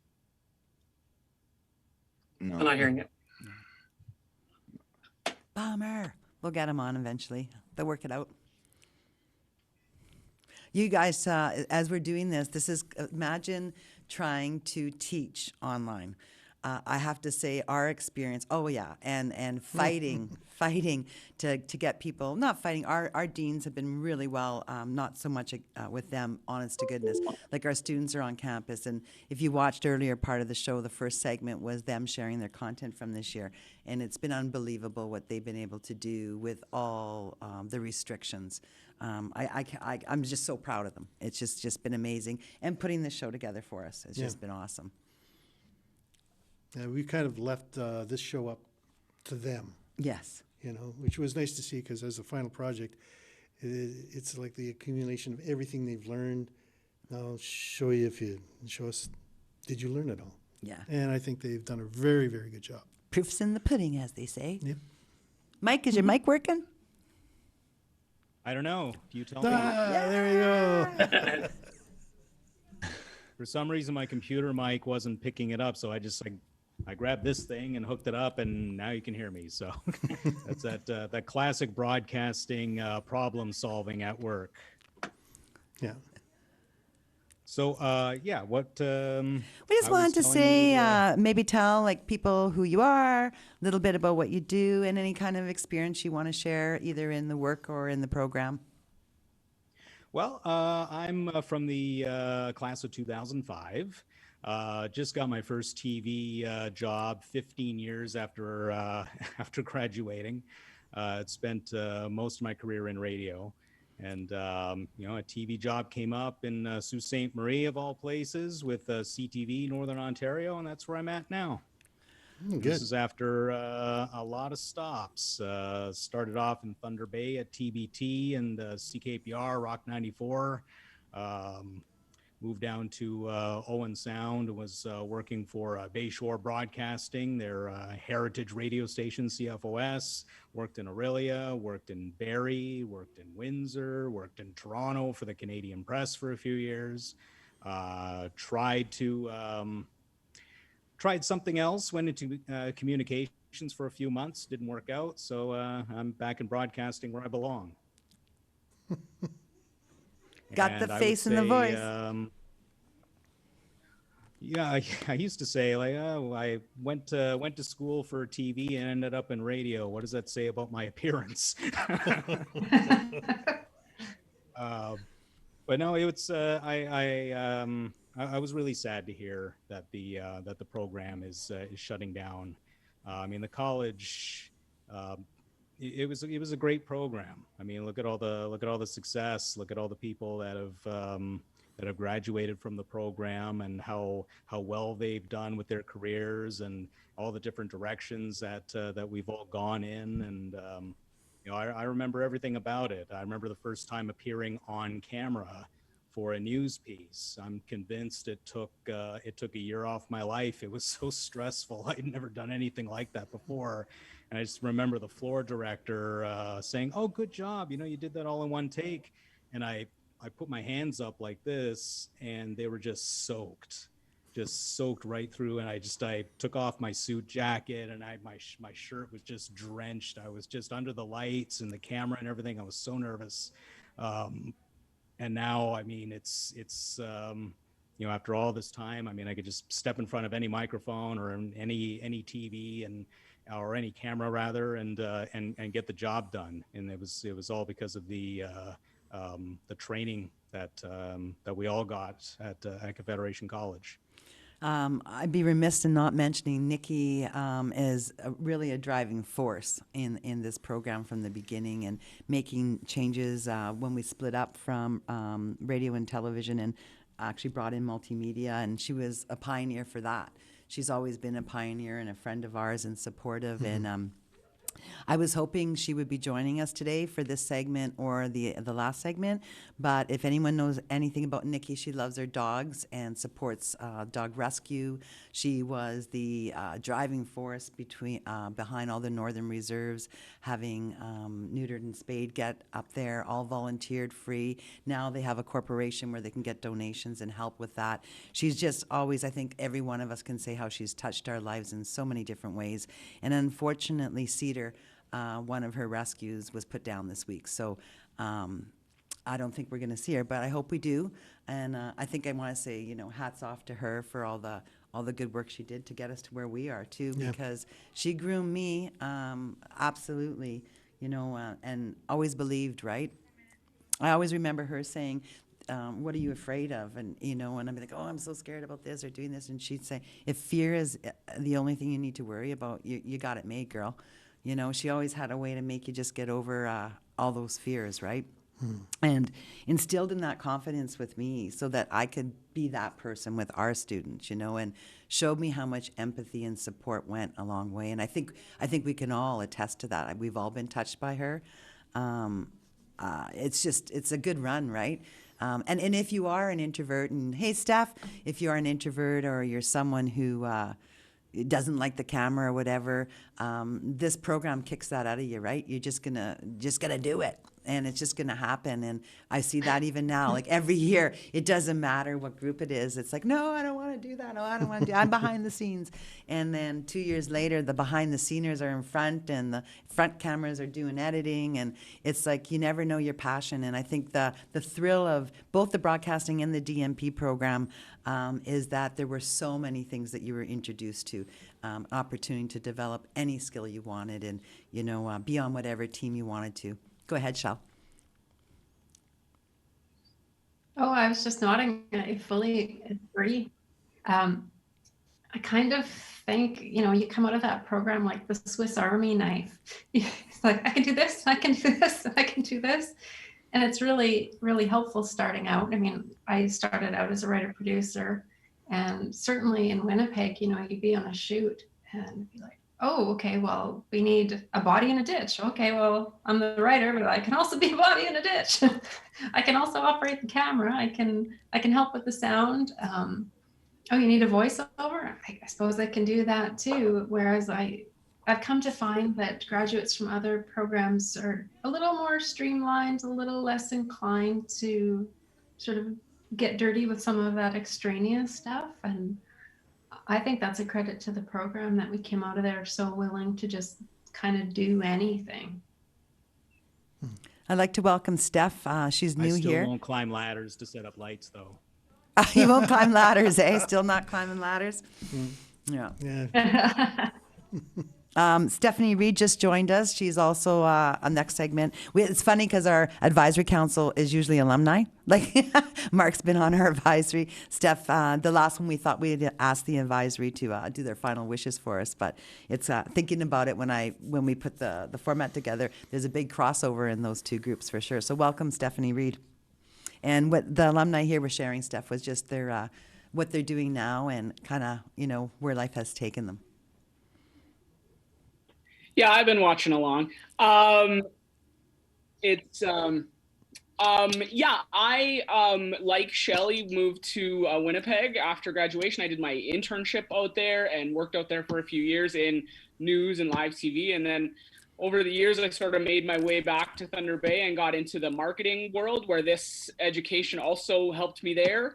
And then social media became a thing, which sort of was like a good time to be born, and you could kind of get into that. And I did media relations and digital marketing for the city of Thunder Bay for 7 years. And then like 5 months ago, I became the supervisor of marketing at the college.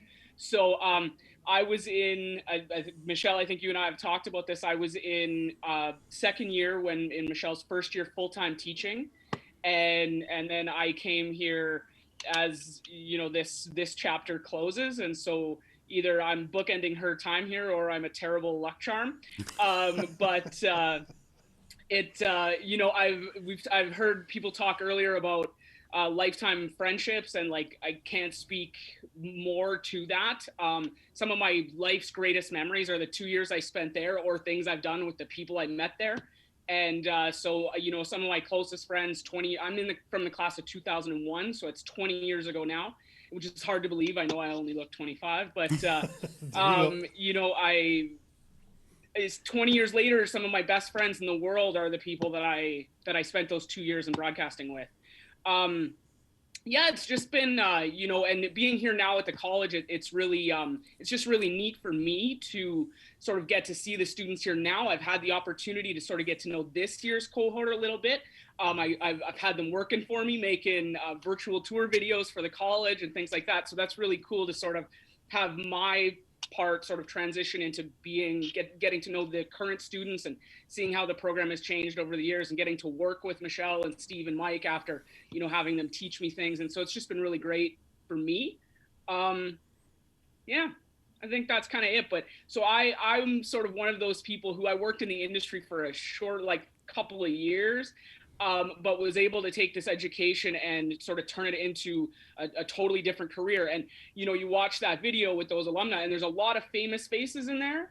And there's a lot of people, like I think Mark mentioned, that like I didn't realize took the program, and you're like, oh hey, that's so and so that I worked with here, and so that's really cool. And I think that's a testament to this program, is that you not only did it teach you how to work in TV, it gave you skills that are transferable to a whole variety of careers, and people have shown that over the 50 odd years or whatever that this program has been around. Thank you. I'd like to welcome John Thompson. He has been with us working with the TVO side that he can speak to if he chooses, and he's also on our advisory. So I want to invite Mark and Shelley and Mike, if you'd like to stay on. This is going into our the end, last half hour, which is our advisory. But again, our advisory and our alumni are a bit of a crossover, and we'd love you to stay on and chat for as long as you'd like. So John, welcome, and thank you for waiting, and we totally appreciate you coming on. I said earlier, I think Vera Hooley was talking about coming. We should see our Mr. President, our chair, Chris Physick, but I don't know. Chris is a busy man. Anyone knows him. He's got 18 things going on all the time. So we play it by ear, and we welcome everybody. So John, welcome, and maybe tell the audience a little bit about who you are and anything you'd like to share. My name is John Thompson. I like to say I'm of Northwestern Ontario, in that I belong to it. And I failed out of journalism school. I went on to get a couple of other degrees, and I worked all over the region. In TV journalism, in print mostly, in web, where that went, and more recently podcast and audio stuff as well. I was there with TVO for a short time at the end for the last few years. I'm not with TVO now, but I guess the only thing I really want to say is that I talk to my artist friends, my musician friends, my journalism friends, and the conversations are bleak right now. This isn't just Con College. This is happening across all creative industries right now, and challenges that the industries are facing. And all I have to say is that storytelling is timeless. And in every culture around the world, there is always storytelling. There is always music. There's always art. And there will always be a place for what the people that have gone through this program do. What that looks like and the technology that we use to do it changes constantly. But like, it is important what happened here. And I'm thankful to have been able to kind of take a look into it. Thank you, John. Probably one of the biggest, heaviest heart parts that concerns me is that storytelling part. Like, when we look at where are there other opportunities for students in this kind of format and form, and, Red River College has got a steep wait list, as Carson spoke to earlier in the program. And then where's the other side of it? Like, Barrie, how far? So it is a sad day for the region. What I'm hoping is that these students continue to tell stories and share it and get themselves out there. They're really good with their vlogging and their social media and their Instagrams and sharing information. And it's not just fun stuff they do tell. And I know that, I looked at Gaggins, if anyone saw his reel, he's out there in the community. If something's happening, any kind of activism, any kind of debate, he's out there with his camera making it happen. And I think that's why Kevin Anderson scooped him at the beginning for the internship, that Gaggin captures that emotion, right? So, and it's not just Gaggin that's doing that. They're out there, they're telling stories, and some of them very unique. Like, Corey, he is an artisan himself with the leather work. He wants to share other people's stories through video. So they all do love, and Jessa mentioned her favorite class was sitting around sharing our character development and stories. So it's pretty deep-rooted in this particular core for sure, as was the other one. So I think that, we might not be that traditional broadcasting program from the past, but digital media production has kept storytelling alive for sure. If anything, I think we kind of beefed it up, when we had the first semester and moving it on through. So that's sad. Like I said, it's a bittersweet show, right? Got to keep my P's and Q's here, watch my T's and Yeah. dot my I's, whatever. I got to watch myself, but it's been a blast, man. It's been a blast. Yeah, it's certainly You're not, not retiring traditional yet. anymore, like in broadcasting, but the storytelling going out through the web, streaming and stuff like that. That's the direction everything's going right now. So, I know. And it'll always continue. It'll probably even get better. Yeah, Technology. Mike's retiring on the right step here, right? The program's beep, Mike's going up, stage left. Steve and I, like I said earlier, like the tripod's missing a leg, but we will be together and we will be strong. We will stay strong. We ain't going nowhere. No, we're not leaving yet. No, you know what? I think one of the big changes is that now everybody has a voice, right? You don't turn on CBC and everybody, that's all they listen to. It's the advantage and the scary part as well, right? Because now you have to cipher through who you are listening to. So I think the people who are better trained to present themselves to being legitimate, reliable, will make a difference. So. Yeah, who knows where the future will hold, eh? One of the things, too, you guys should know is that the students with Mike Moore have gone from the first graduating class 1970 of the BRT into DMP. The credit roll, every page is a grad list, so that everyone will see their name up the last time on a credit roll. So I thought that was pretty cool, too. So I know. The whole show is... it's like Mike said, it's like you got to let them go and they developed this and did this and the whole format and what we were doing and how we were doing it. And the first part's hilarious because they were switching roles in the control room. Like, when Gagan and, who was it, Shayna and whoever he was with. So that was audio and the switcher. Who was with Shayna and, well, anyways, the whole front row. Vinay. So you got camera. So 3 of the main areas just booped into the studio doing their thing, and the other ones are backfilling, and someone's, directing switching, someone's doing PA, roll-in server, whatever. So to watch that choreographic thing go on, you got to feel really good. Got to feel that these kids are ready to kick some butt out in the world and have some fun for sure.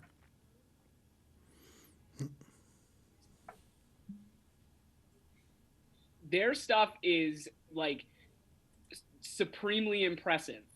Like when I think back to the stuff that we used to make and we tried our hardest on, the stuff these students are making is like amazing stuff. I was fortunate enough to sit in on their presentations when they were showing their demo reels and things like that. And some of them are just incredible, the things that they're doing as students. Like I can't even imagine that we would have had even the remote capability to do the kind of journalism they're doing, to tell the stories they're doing, and the technical ability that they have. And like that is certainly a testament to the 3 of you.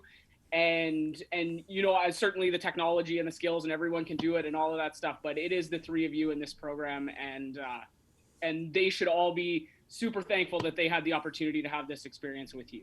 Yeah.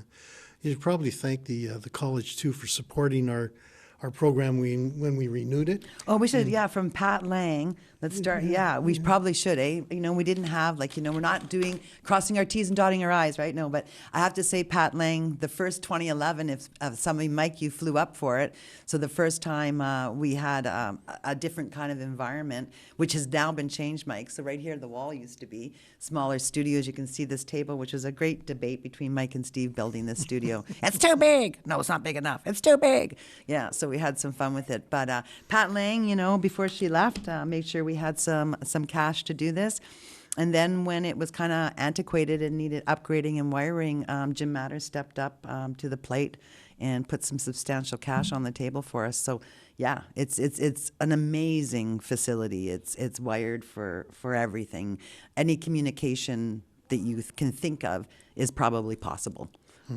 So it's been amazing. And Steve and I are hoping that we can come up with some creative idea that perhaps will attract enough people that maybe there's a way that the web station and vlogging and I don't know. We haven't gotten our heads around it. We're still here, right? We haven't moved forward yet, but there's just got to be something. I just can't see this, I just can't see it not being something. That's all I can say on that one. Yeah. we all got to put our heads together collectively and think, what could we do with this that will make enough money that the college will be happy and that the students that come will walk away with something that would be either they wanted to learn because they wanted to, or that they could land themselves a potential job out of. It's always been our goal anyway. So who knows? But throw the ideas my way for sure. Yeah, there's lots of potential here. Lots of potential, you know. From the remote streaming, you can go anywhere and stream live anywhere in Ontario, anywhere in Canada, anywhere in the world. As long as you have an internet connection, you can stream a program and anybody can watch it. That's what I love about this technology. It's just instantaneous, well, 50-second delay, instantaneous. That's so that you guys won't swear on air. Yeah, it's just we can't stop it anyway. Oh, God, you can even swear on air now. Oh, yeah, beep. There's no CRTC. CRTC ain't going to control the internet. So. No. Yeah, and that's always been the great debate too, eh? Like, what is that world going to look like? And will it ever get regulated? And how will it look? And the news and the noise, though, like you referred to, Steve, it's tough. There's a lot of information. You know, I don't envy some of the younger people coming up in the sense of there's just so much, you know, coming at you. I think, at least, obviously, I'm the dinosaur here, but it was simpler times, right? Simpler decision making. You know, you had a couple networks to watch if you were interested in news. You know, you had a couple things. Now it's just the sky's the limit. You know, and even podcasts. You know, it's audio's taken a whole new meaning, and it reminds me of the radio story. I don't know. I've been around the industry and around it for a long time, as most of us in this room now talking have been. The radio's dead. Radio's going to die. Radio's gone. Oh my God, radio's revived. Oh my God, radio's making money. TV's not making money. And I feel like you can set your watch that every 5 years we're going to talk about radio. And we're going to say radio's not dead. But what I found interesting, at least hearing at Acadia in the local market, the most recent post they had is for a media person. So their website, they are going to start doing clips. So you're going to watch that navigation happen, right? So it's just been interesting watching all this evolution happen, and I just don't think any of them are going to die. They're going to take a new form. And as far as media jobs, it's been an interesting thing too with the college and just talking about who we are, and we did a job review and stuff, looking at graduate profiles. The interesting thing with these students, they don't even necessarily chase traditional media. You know, I think about Vinay, he's going to, Superior Hyundai to do all their product shooting and posting. They're not all doing traditional jobs. Tamira and Shayna are going to develop a creator content. They're working on a portal for Ontario for Indigenous content, and how can they share that and encourage youth, the Indigenous youth, to share their art and their creations. So they're not all pounding on, I want a post-production job, or I want to go in news, or their mind is so much bigger than ours were. At least I'll speak for myself. I didn't think the way that they think, I guess. And that's super cool. So, and I think our industry, a lot of people think with all the takeovers and what's going on, I think stats-wise, when we got all the statistics and we're looking through things, it's pretty much neutralized. It's the same. It's just the jobs are changing, right? So maybe some of those cool traditional jobs that people sought aren't there the same way, but there's some other cool traditional or new job that's coming, The person who's putting up those graphics when you're watching all that stuff rapidly is getting paid a good lot of money to know all those stats and faces and do that. Like things that we don't think about, perhaps in our everyday. So I think our industry is going to live for a long time, just in what format and how do we navigate it? Mm-hmm. That's a challenge. Well, even I look at the work that John, going from TVO, going to working with the Canada Land. If you really want to see investigative journalism and really get into deep stories, you have to go into those areas. You're not going to get it from your 1 hour's newscast, right? So. Thanks, Steve. Well. You have a place, absolutely. And I think you haven't gone We're going to have a journalistic debate here. So Michael's, I'm one of those faces, man. Well, let's then. Like the news has always stationed itself as the middle of everything. And that has had a real impact on our imagination. What we've seen over COVID, and we talked about this a little in the AGM, is that institutions of the state in particular, but a lot of people are just like, this is the news from us now. They're getting the hardware in-house and just producing it, eliminating like the middleman and doing it themselves. And so when you talk about that imagination thing, I think the whole thing's been in the process of being decentralized. And when you talk about radio, Spotify announcing that they're considering doing live hits for Spotify. I mean, you talk about radio being reinvented. Like, what are they? Why did they even? How did they even think they could announce that and not have everybody die laughing? This has been around for 110 years. What you guys are talking about, and I think we can look to photography for the future in some ways, because photography was out front of these industries that have really shifted with 2.0, which is everyone being able to become a producer. And yeah, it's still in the position where it's greatly devalued, but like, you can buy the mics that you guys have out in front of you right now. You can go buy that, but it doesn't mean you're going to have a good podcast. And that's the part that the industry hasn't landed on yet, is that quality actually does matter. It's not just a matter of being a creative personality and being lucky that people happen to like what you're doing. And as you say, it's cyclical, but it's totally going to come back around. And we just happen to be in a moment where it's where the market's being flooded, and so it's a little bit hard to see it. And COVID, eh? Like this whole, it's just so hard to swallow. It's a hard pill right now. And I know the students, again, just give them for perseverance, like A+, like to do the content that we've seen this semester during the pandemic. And Steph attested to that. She worked on one project with them, and how many shoots and hours, and they're just doing it. They're fearless. They're out there. They're working together. They've been in the community, contributing where they could. And I'm just so proud that the pandemic didn't, shut them down. They're out there doing stuff and caring. So that's amazing too. And I just hope with these vaccinations that maybe the world will go back to somewhat like it used to be. I don't even know what the word normal means anymore, but I want to sit with my buddies around a fire and drink if I want to. I don't have to worry about it anymore. So let's get this darn COVID moving forward so we can all start living our lives. I would like to cover news stories that have nothing to do with COVID. That's what I'm looking forward to.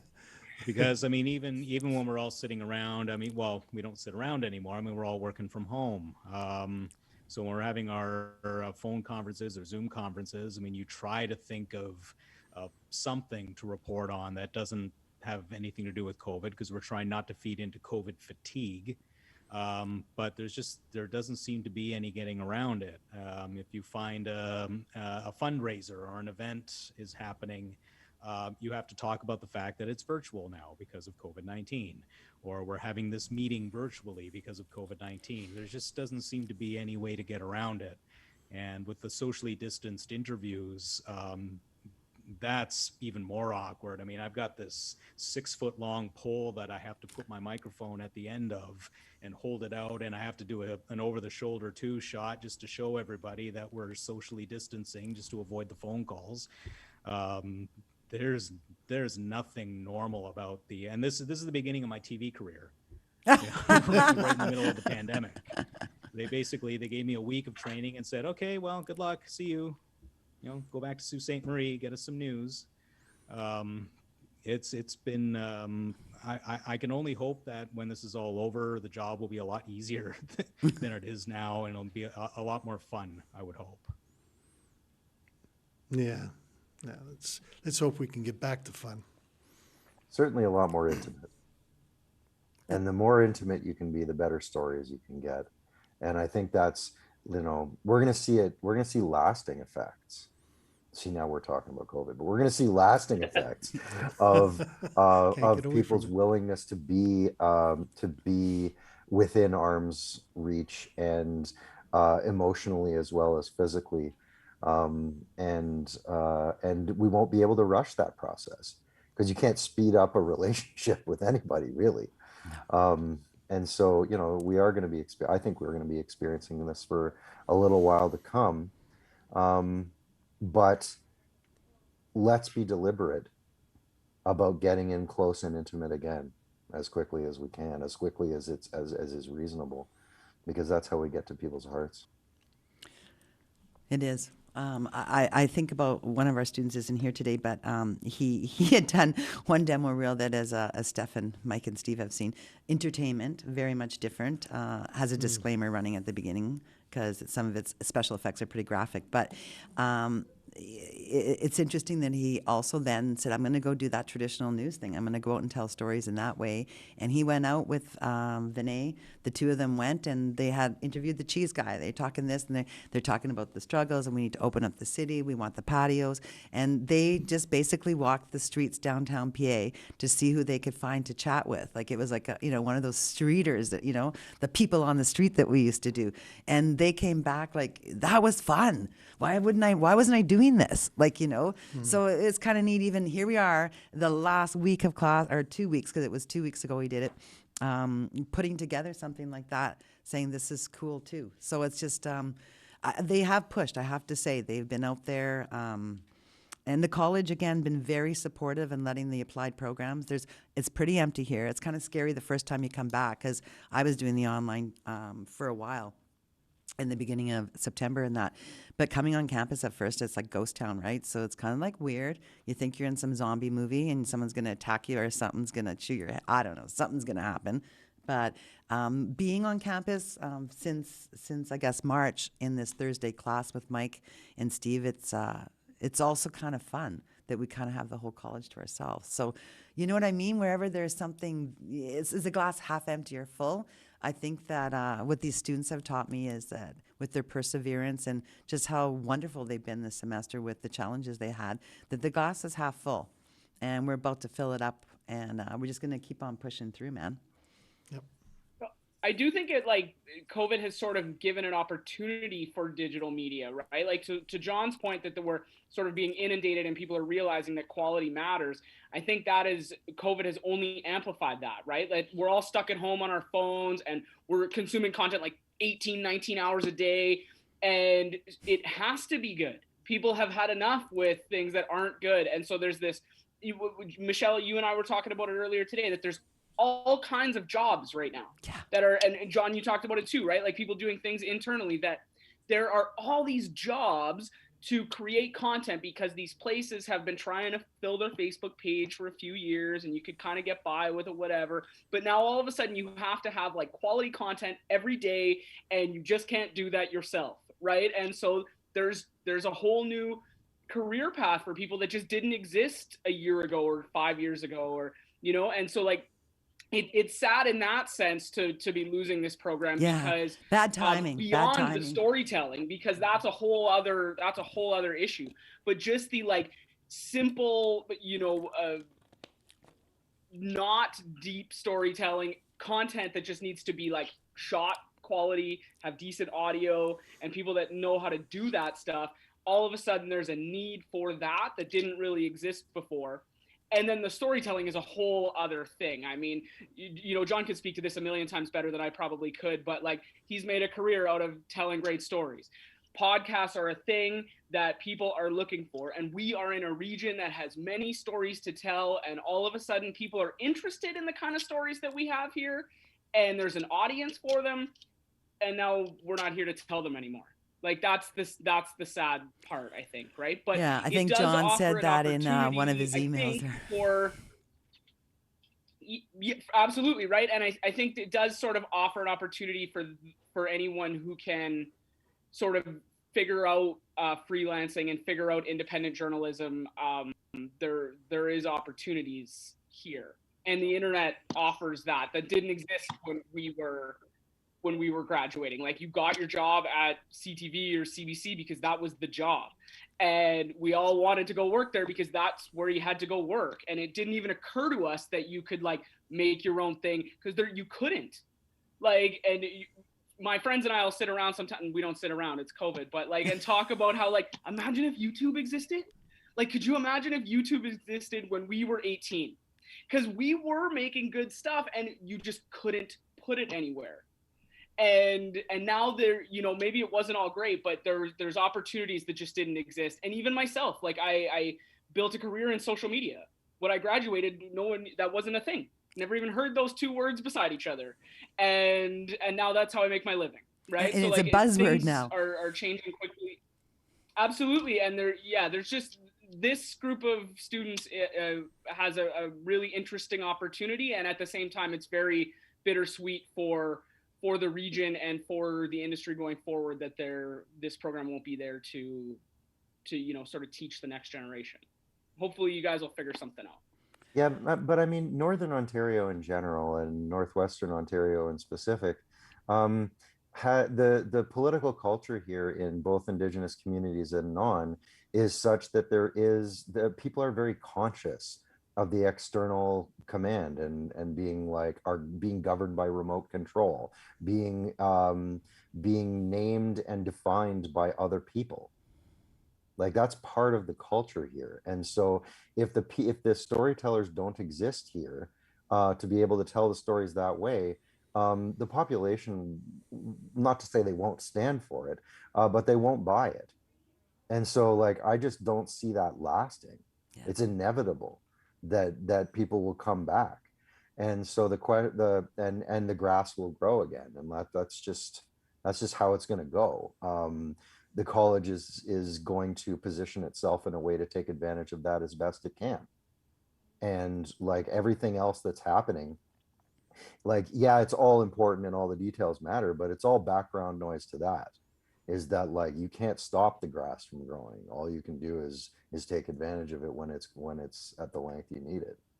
So I have faith. It's like it's not bittersweet, it's just bitter right now for me, but like I think that remember I still work here. I think the future is inevitable.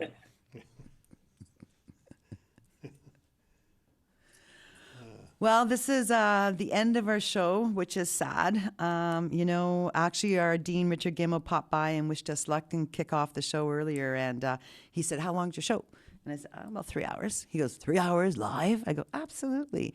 When we launched in 2011, we did 12 hours, 8 to 8. A few people were there can remember that. So, God, you know, put a mic in front of us and a little bit of video and a few people that we know, and we could probably spend the night chatting.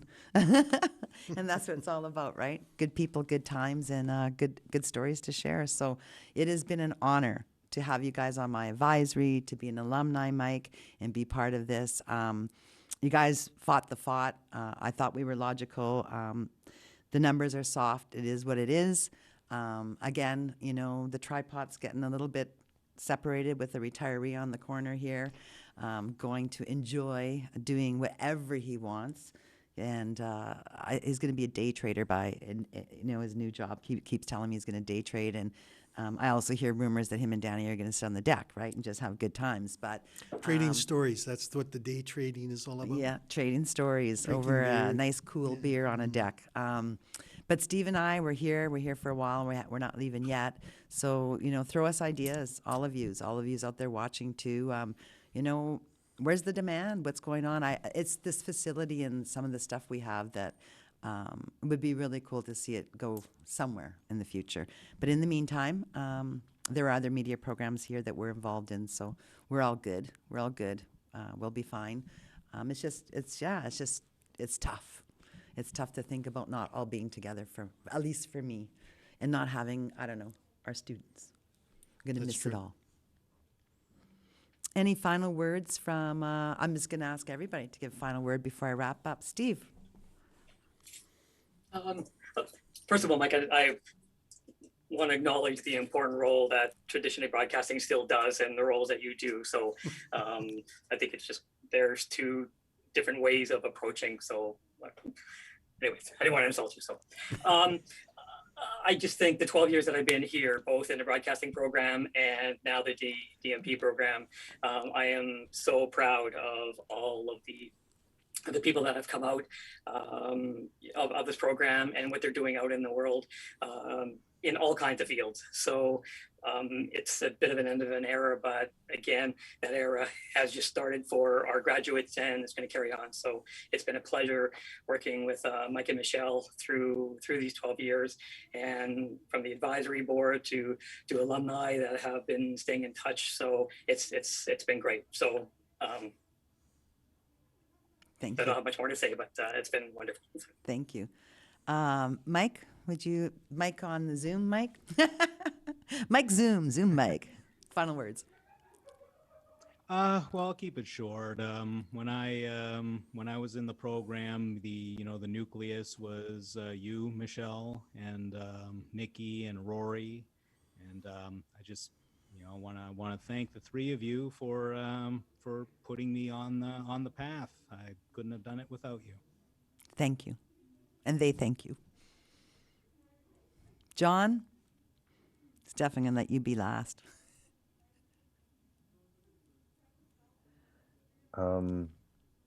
Like I said, coming back's inevitable. Thank you so much for the people who dedicate their lives to this. And, best of luck, Mike. And it meant everything to me to just even be a part of it in any way. Lots of love. Thank you, John. Thanks, John. And actually, Steph, you're not the last because Mike's going to be the last. But Steph, thank you. Yeah, I shouldn't be the last anyway. I've been talking a lot here today. I mean, I'll keep it short too. I can't thank the three of you for sure, Michelle, Nikki, absolutely more for just being a part of my life. Rory and Michelle and Nikki drove up in a parade for my 40th birthday during COVID, right? Yeah. Like, it's ridiculous. 20 years later, your teachers are your friends. Love it. Oh, I got Steph cheering. I love it. Gonna stop you got some emotion. Yeah. That's what I want to say. Yeah, I know. It's hard, eh? There's lots of love here, and it's a tough pill, I'm telling you. So before I talk about what's going to happen next, Mike? It's like Confucius says, my time here at the college with Steve and Michelle, it's like Confucius would say, if you love your work, you'll never work a day in your life. So he's been retired for the last 12 years is what I'm getting out of this. No, it's just, it never felt like coming to work. It's just like coming to a family and just enjoying the day, and I love the students. The students are, all of the ones that I've taught, they've been a part of my life. I love looking at pictures of the old students and the emails, and the LinkedIn pops up, Jacob Van den Werk. Yeah. What he's doing now, and these pop up once in a while. So that's what I enjoy. It's almost as if, memories come back when you see all these names come back. I've enjoyed every minute of teaching. I never thought I would, but I have to owe it all to Michelle because she saved me from working at Dougal Media. I needed him. I can be nice and say I saved him. I needed his tech skills. When Rory and Nikki walked off for personal reasons, unfortunately, was not planned. There was a big void. I was here by myself going, what the heck? We actually ran classes on a Saturday because Dougal would only give me Mike one day a week. So I convinced Don Lavisa, and the scheduling was hilarious. The college goes, we don't know how to schedule that. We don't have scheduling on Saturday. What are you talking about? So our students had Sunday, Monday off, and they came to school Tuesday to Saturday so that we could scoop Mike for the music video show, Parshan course, and of course the editing course, right? So the rest we could figure it out. So it was interesting for sure. So thank you. And thank everybody. So if you'd like to stay on and watch wherever you'd like to watch it, the next is a compilation video that the students made of all their kind of combined memories. It runs around 10 minutes. And then after that, the students will come out here, and the credit roll from 1970 to today, each page will be a graduating class since the program Grassroots started. So I thank you. I thank you all. Have a great evening. Enjoy the sun. And happy anniversary, Danny. I forgot. It's my anniversary. Yep, it's Earth happy Day. anniversary, Michelle. Yeah, got married on the first Earth Day, 1989. So, got to say something and thank actually my family for allowing me to just be me and have all these friendships and do what I do with whoever I want to do. So thank you. And roll the video.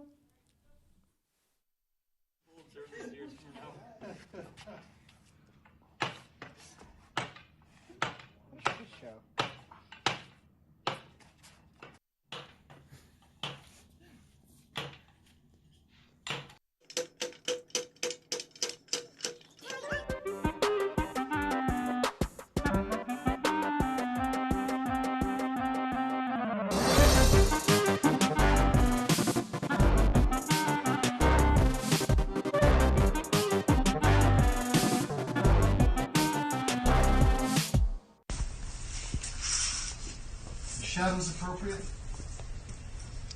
Do not touch your face.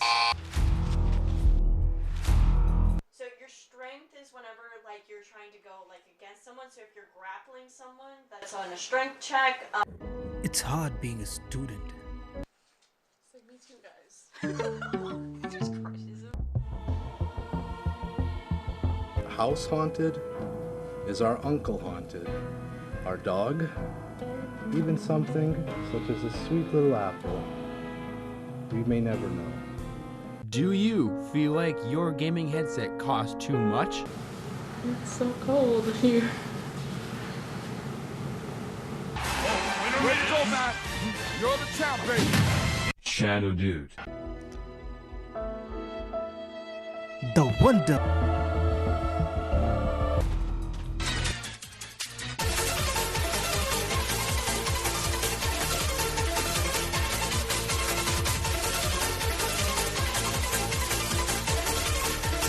Candy sounds realistic. Take my word for it. I love this keyboard. Just listen to these satisfied customers. Need spells. It's you don't get spells from the level. Not a single Sasquatch. Barely any squirrels. I haven't seen a deer even. But we're determined.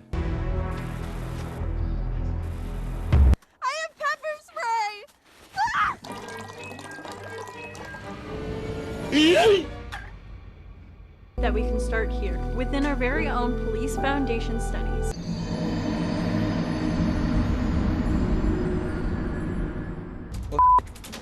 It's too high. It's too high for it.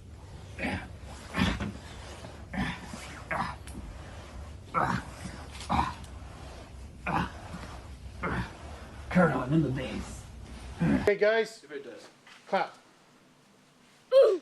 Good.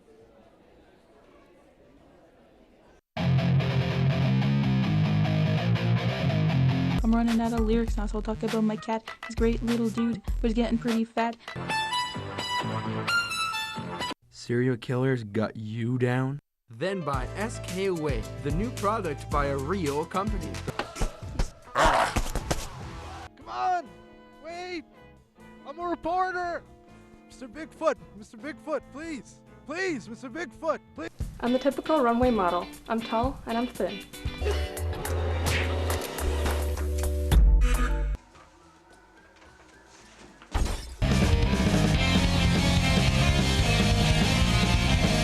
Dead ops at that ashtray. And I've also got some KK in my ashtray. If you're not talking about smoke, you could go that way, that way.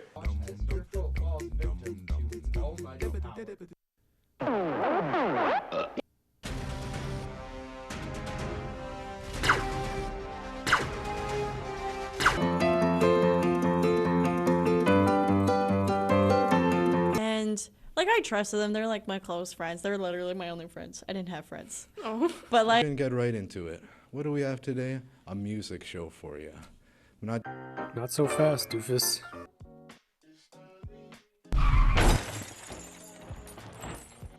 You better get socked up, cause I got my fists, they hit hard.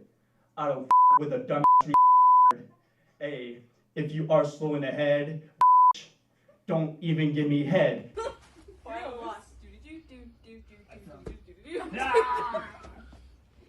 Snake! Snake!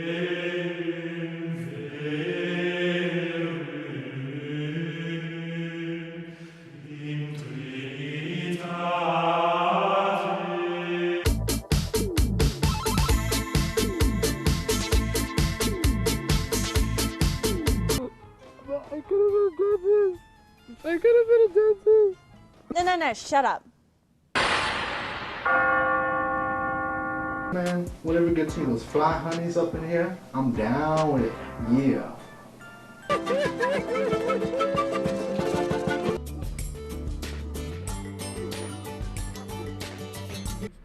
Go. Your hands are gonna get cut off. Are they actually? Keep it in more. Keep it in. Tighten it up. Tighten it up. Don't wave your arms too much. That's the point of a dance. No, but like smaller. Waves. Okay. That's good. Take into your own hands. Every night, he would see the gray man standing over him, watching him. My debut as a hand model. Yeah, I'm a champ. Oh my God, look at me. Look at that lamp. Hey. They're also local based, but I haven't really heard them. It's more of a theoretical knowledge.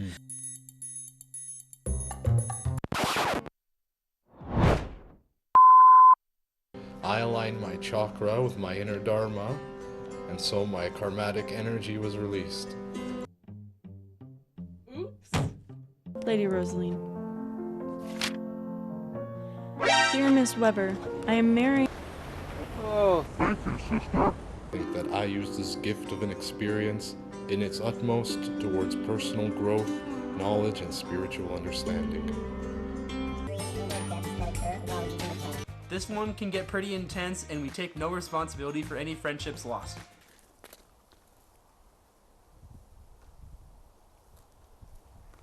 I think he's here. You know what? I'm gonna call it John forever now. Oh! I bet this is like. Oh, this is getting intense now. Watch over the TV, watch over the TV. Into this bowl and working our balls. So Brett's. Number 9. Look at memes on your phone.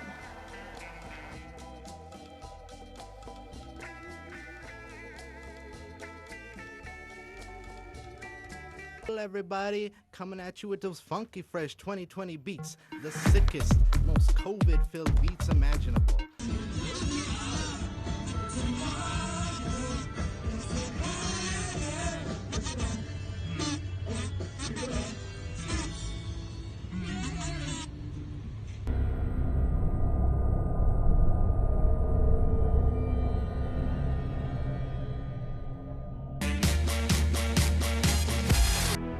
Why smoke when you can do something more healthy? Not feeling it, right? Well, really, even if your friend didn't smoke a don't you think when you think that you're in a graveyard?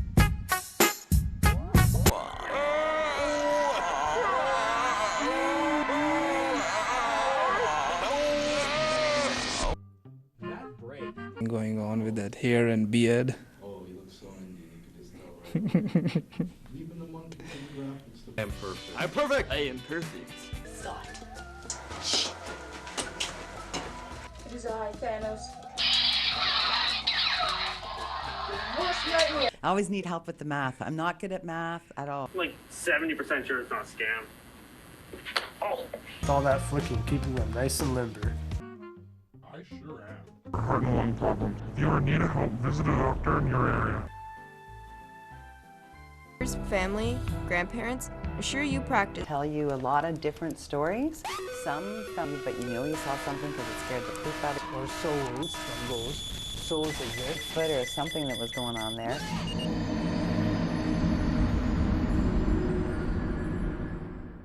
Stay safe out there, stay fat. You were the clock that was ticking in my home. Change my state of mind. Ladies and gentlemen, Love so hard to find. we got him. Bingo. You got it. You got it. Oh, he knew it all the time. He was sucking. Now that you're good and loose, And there must be something that you don't.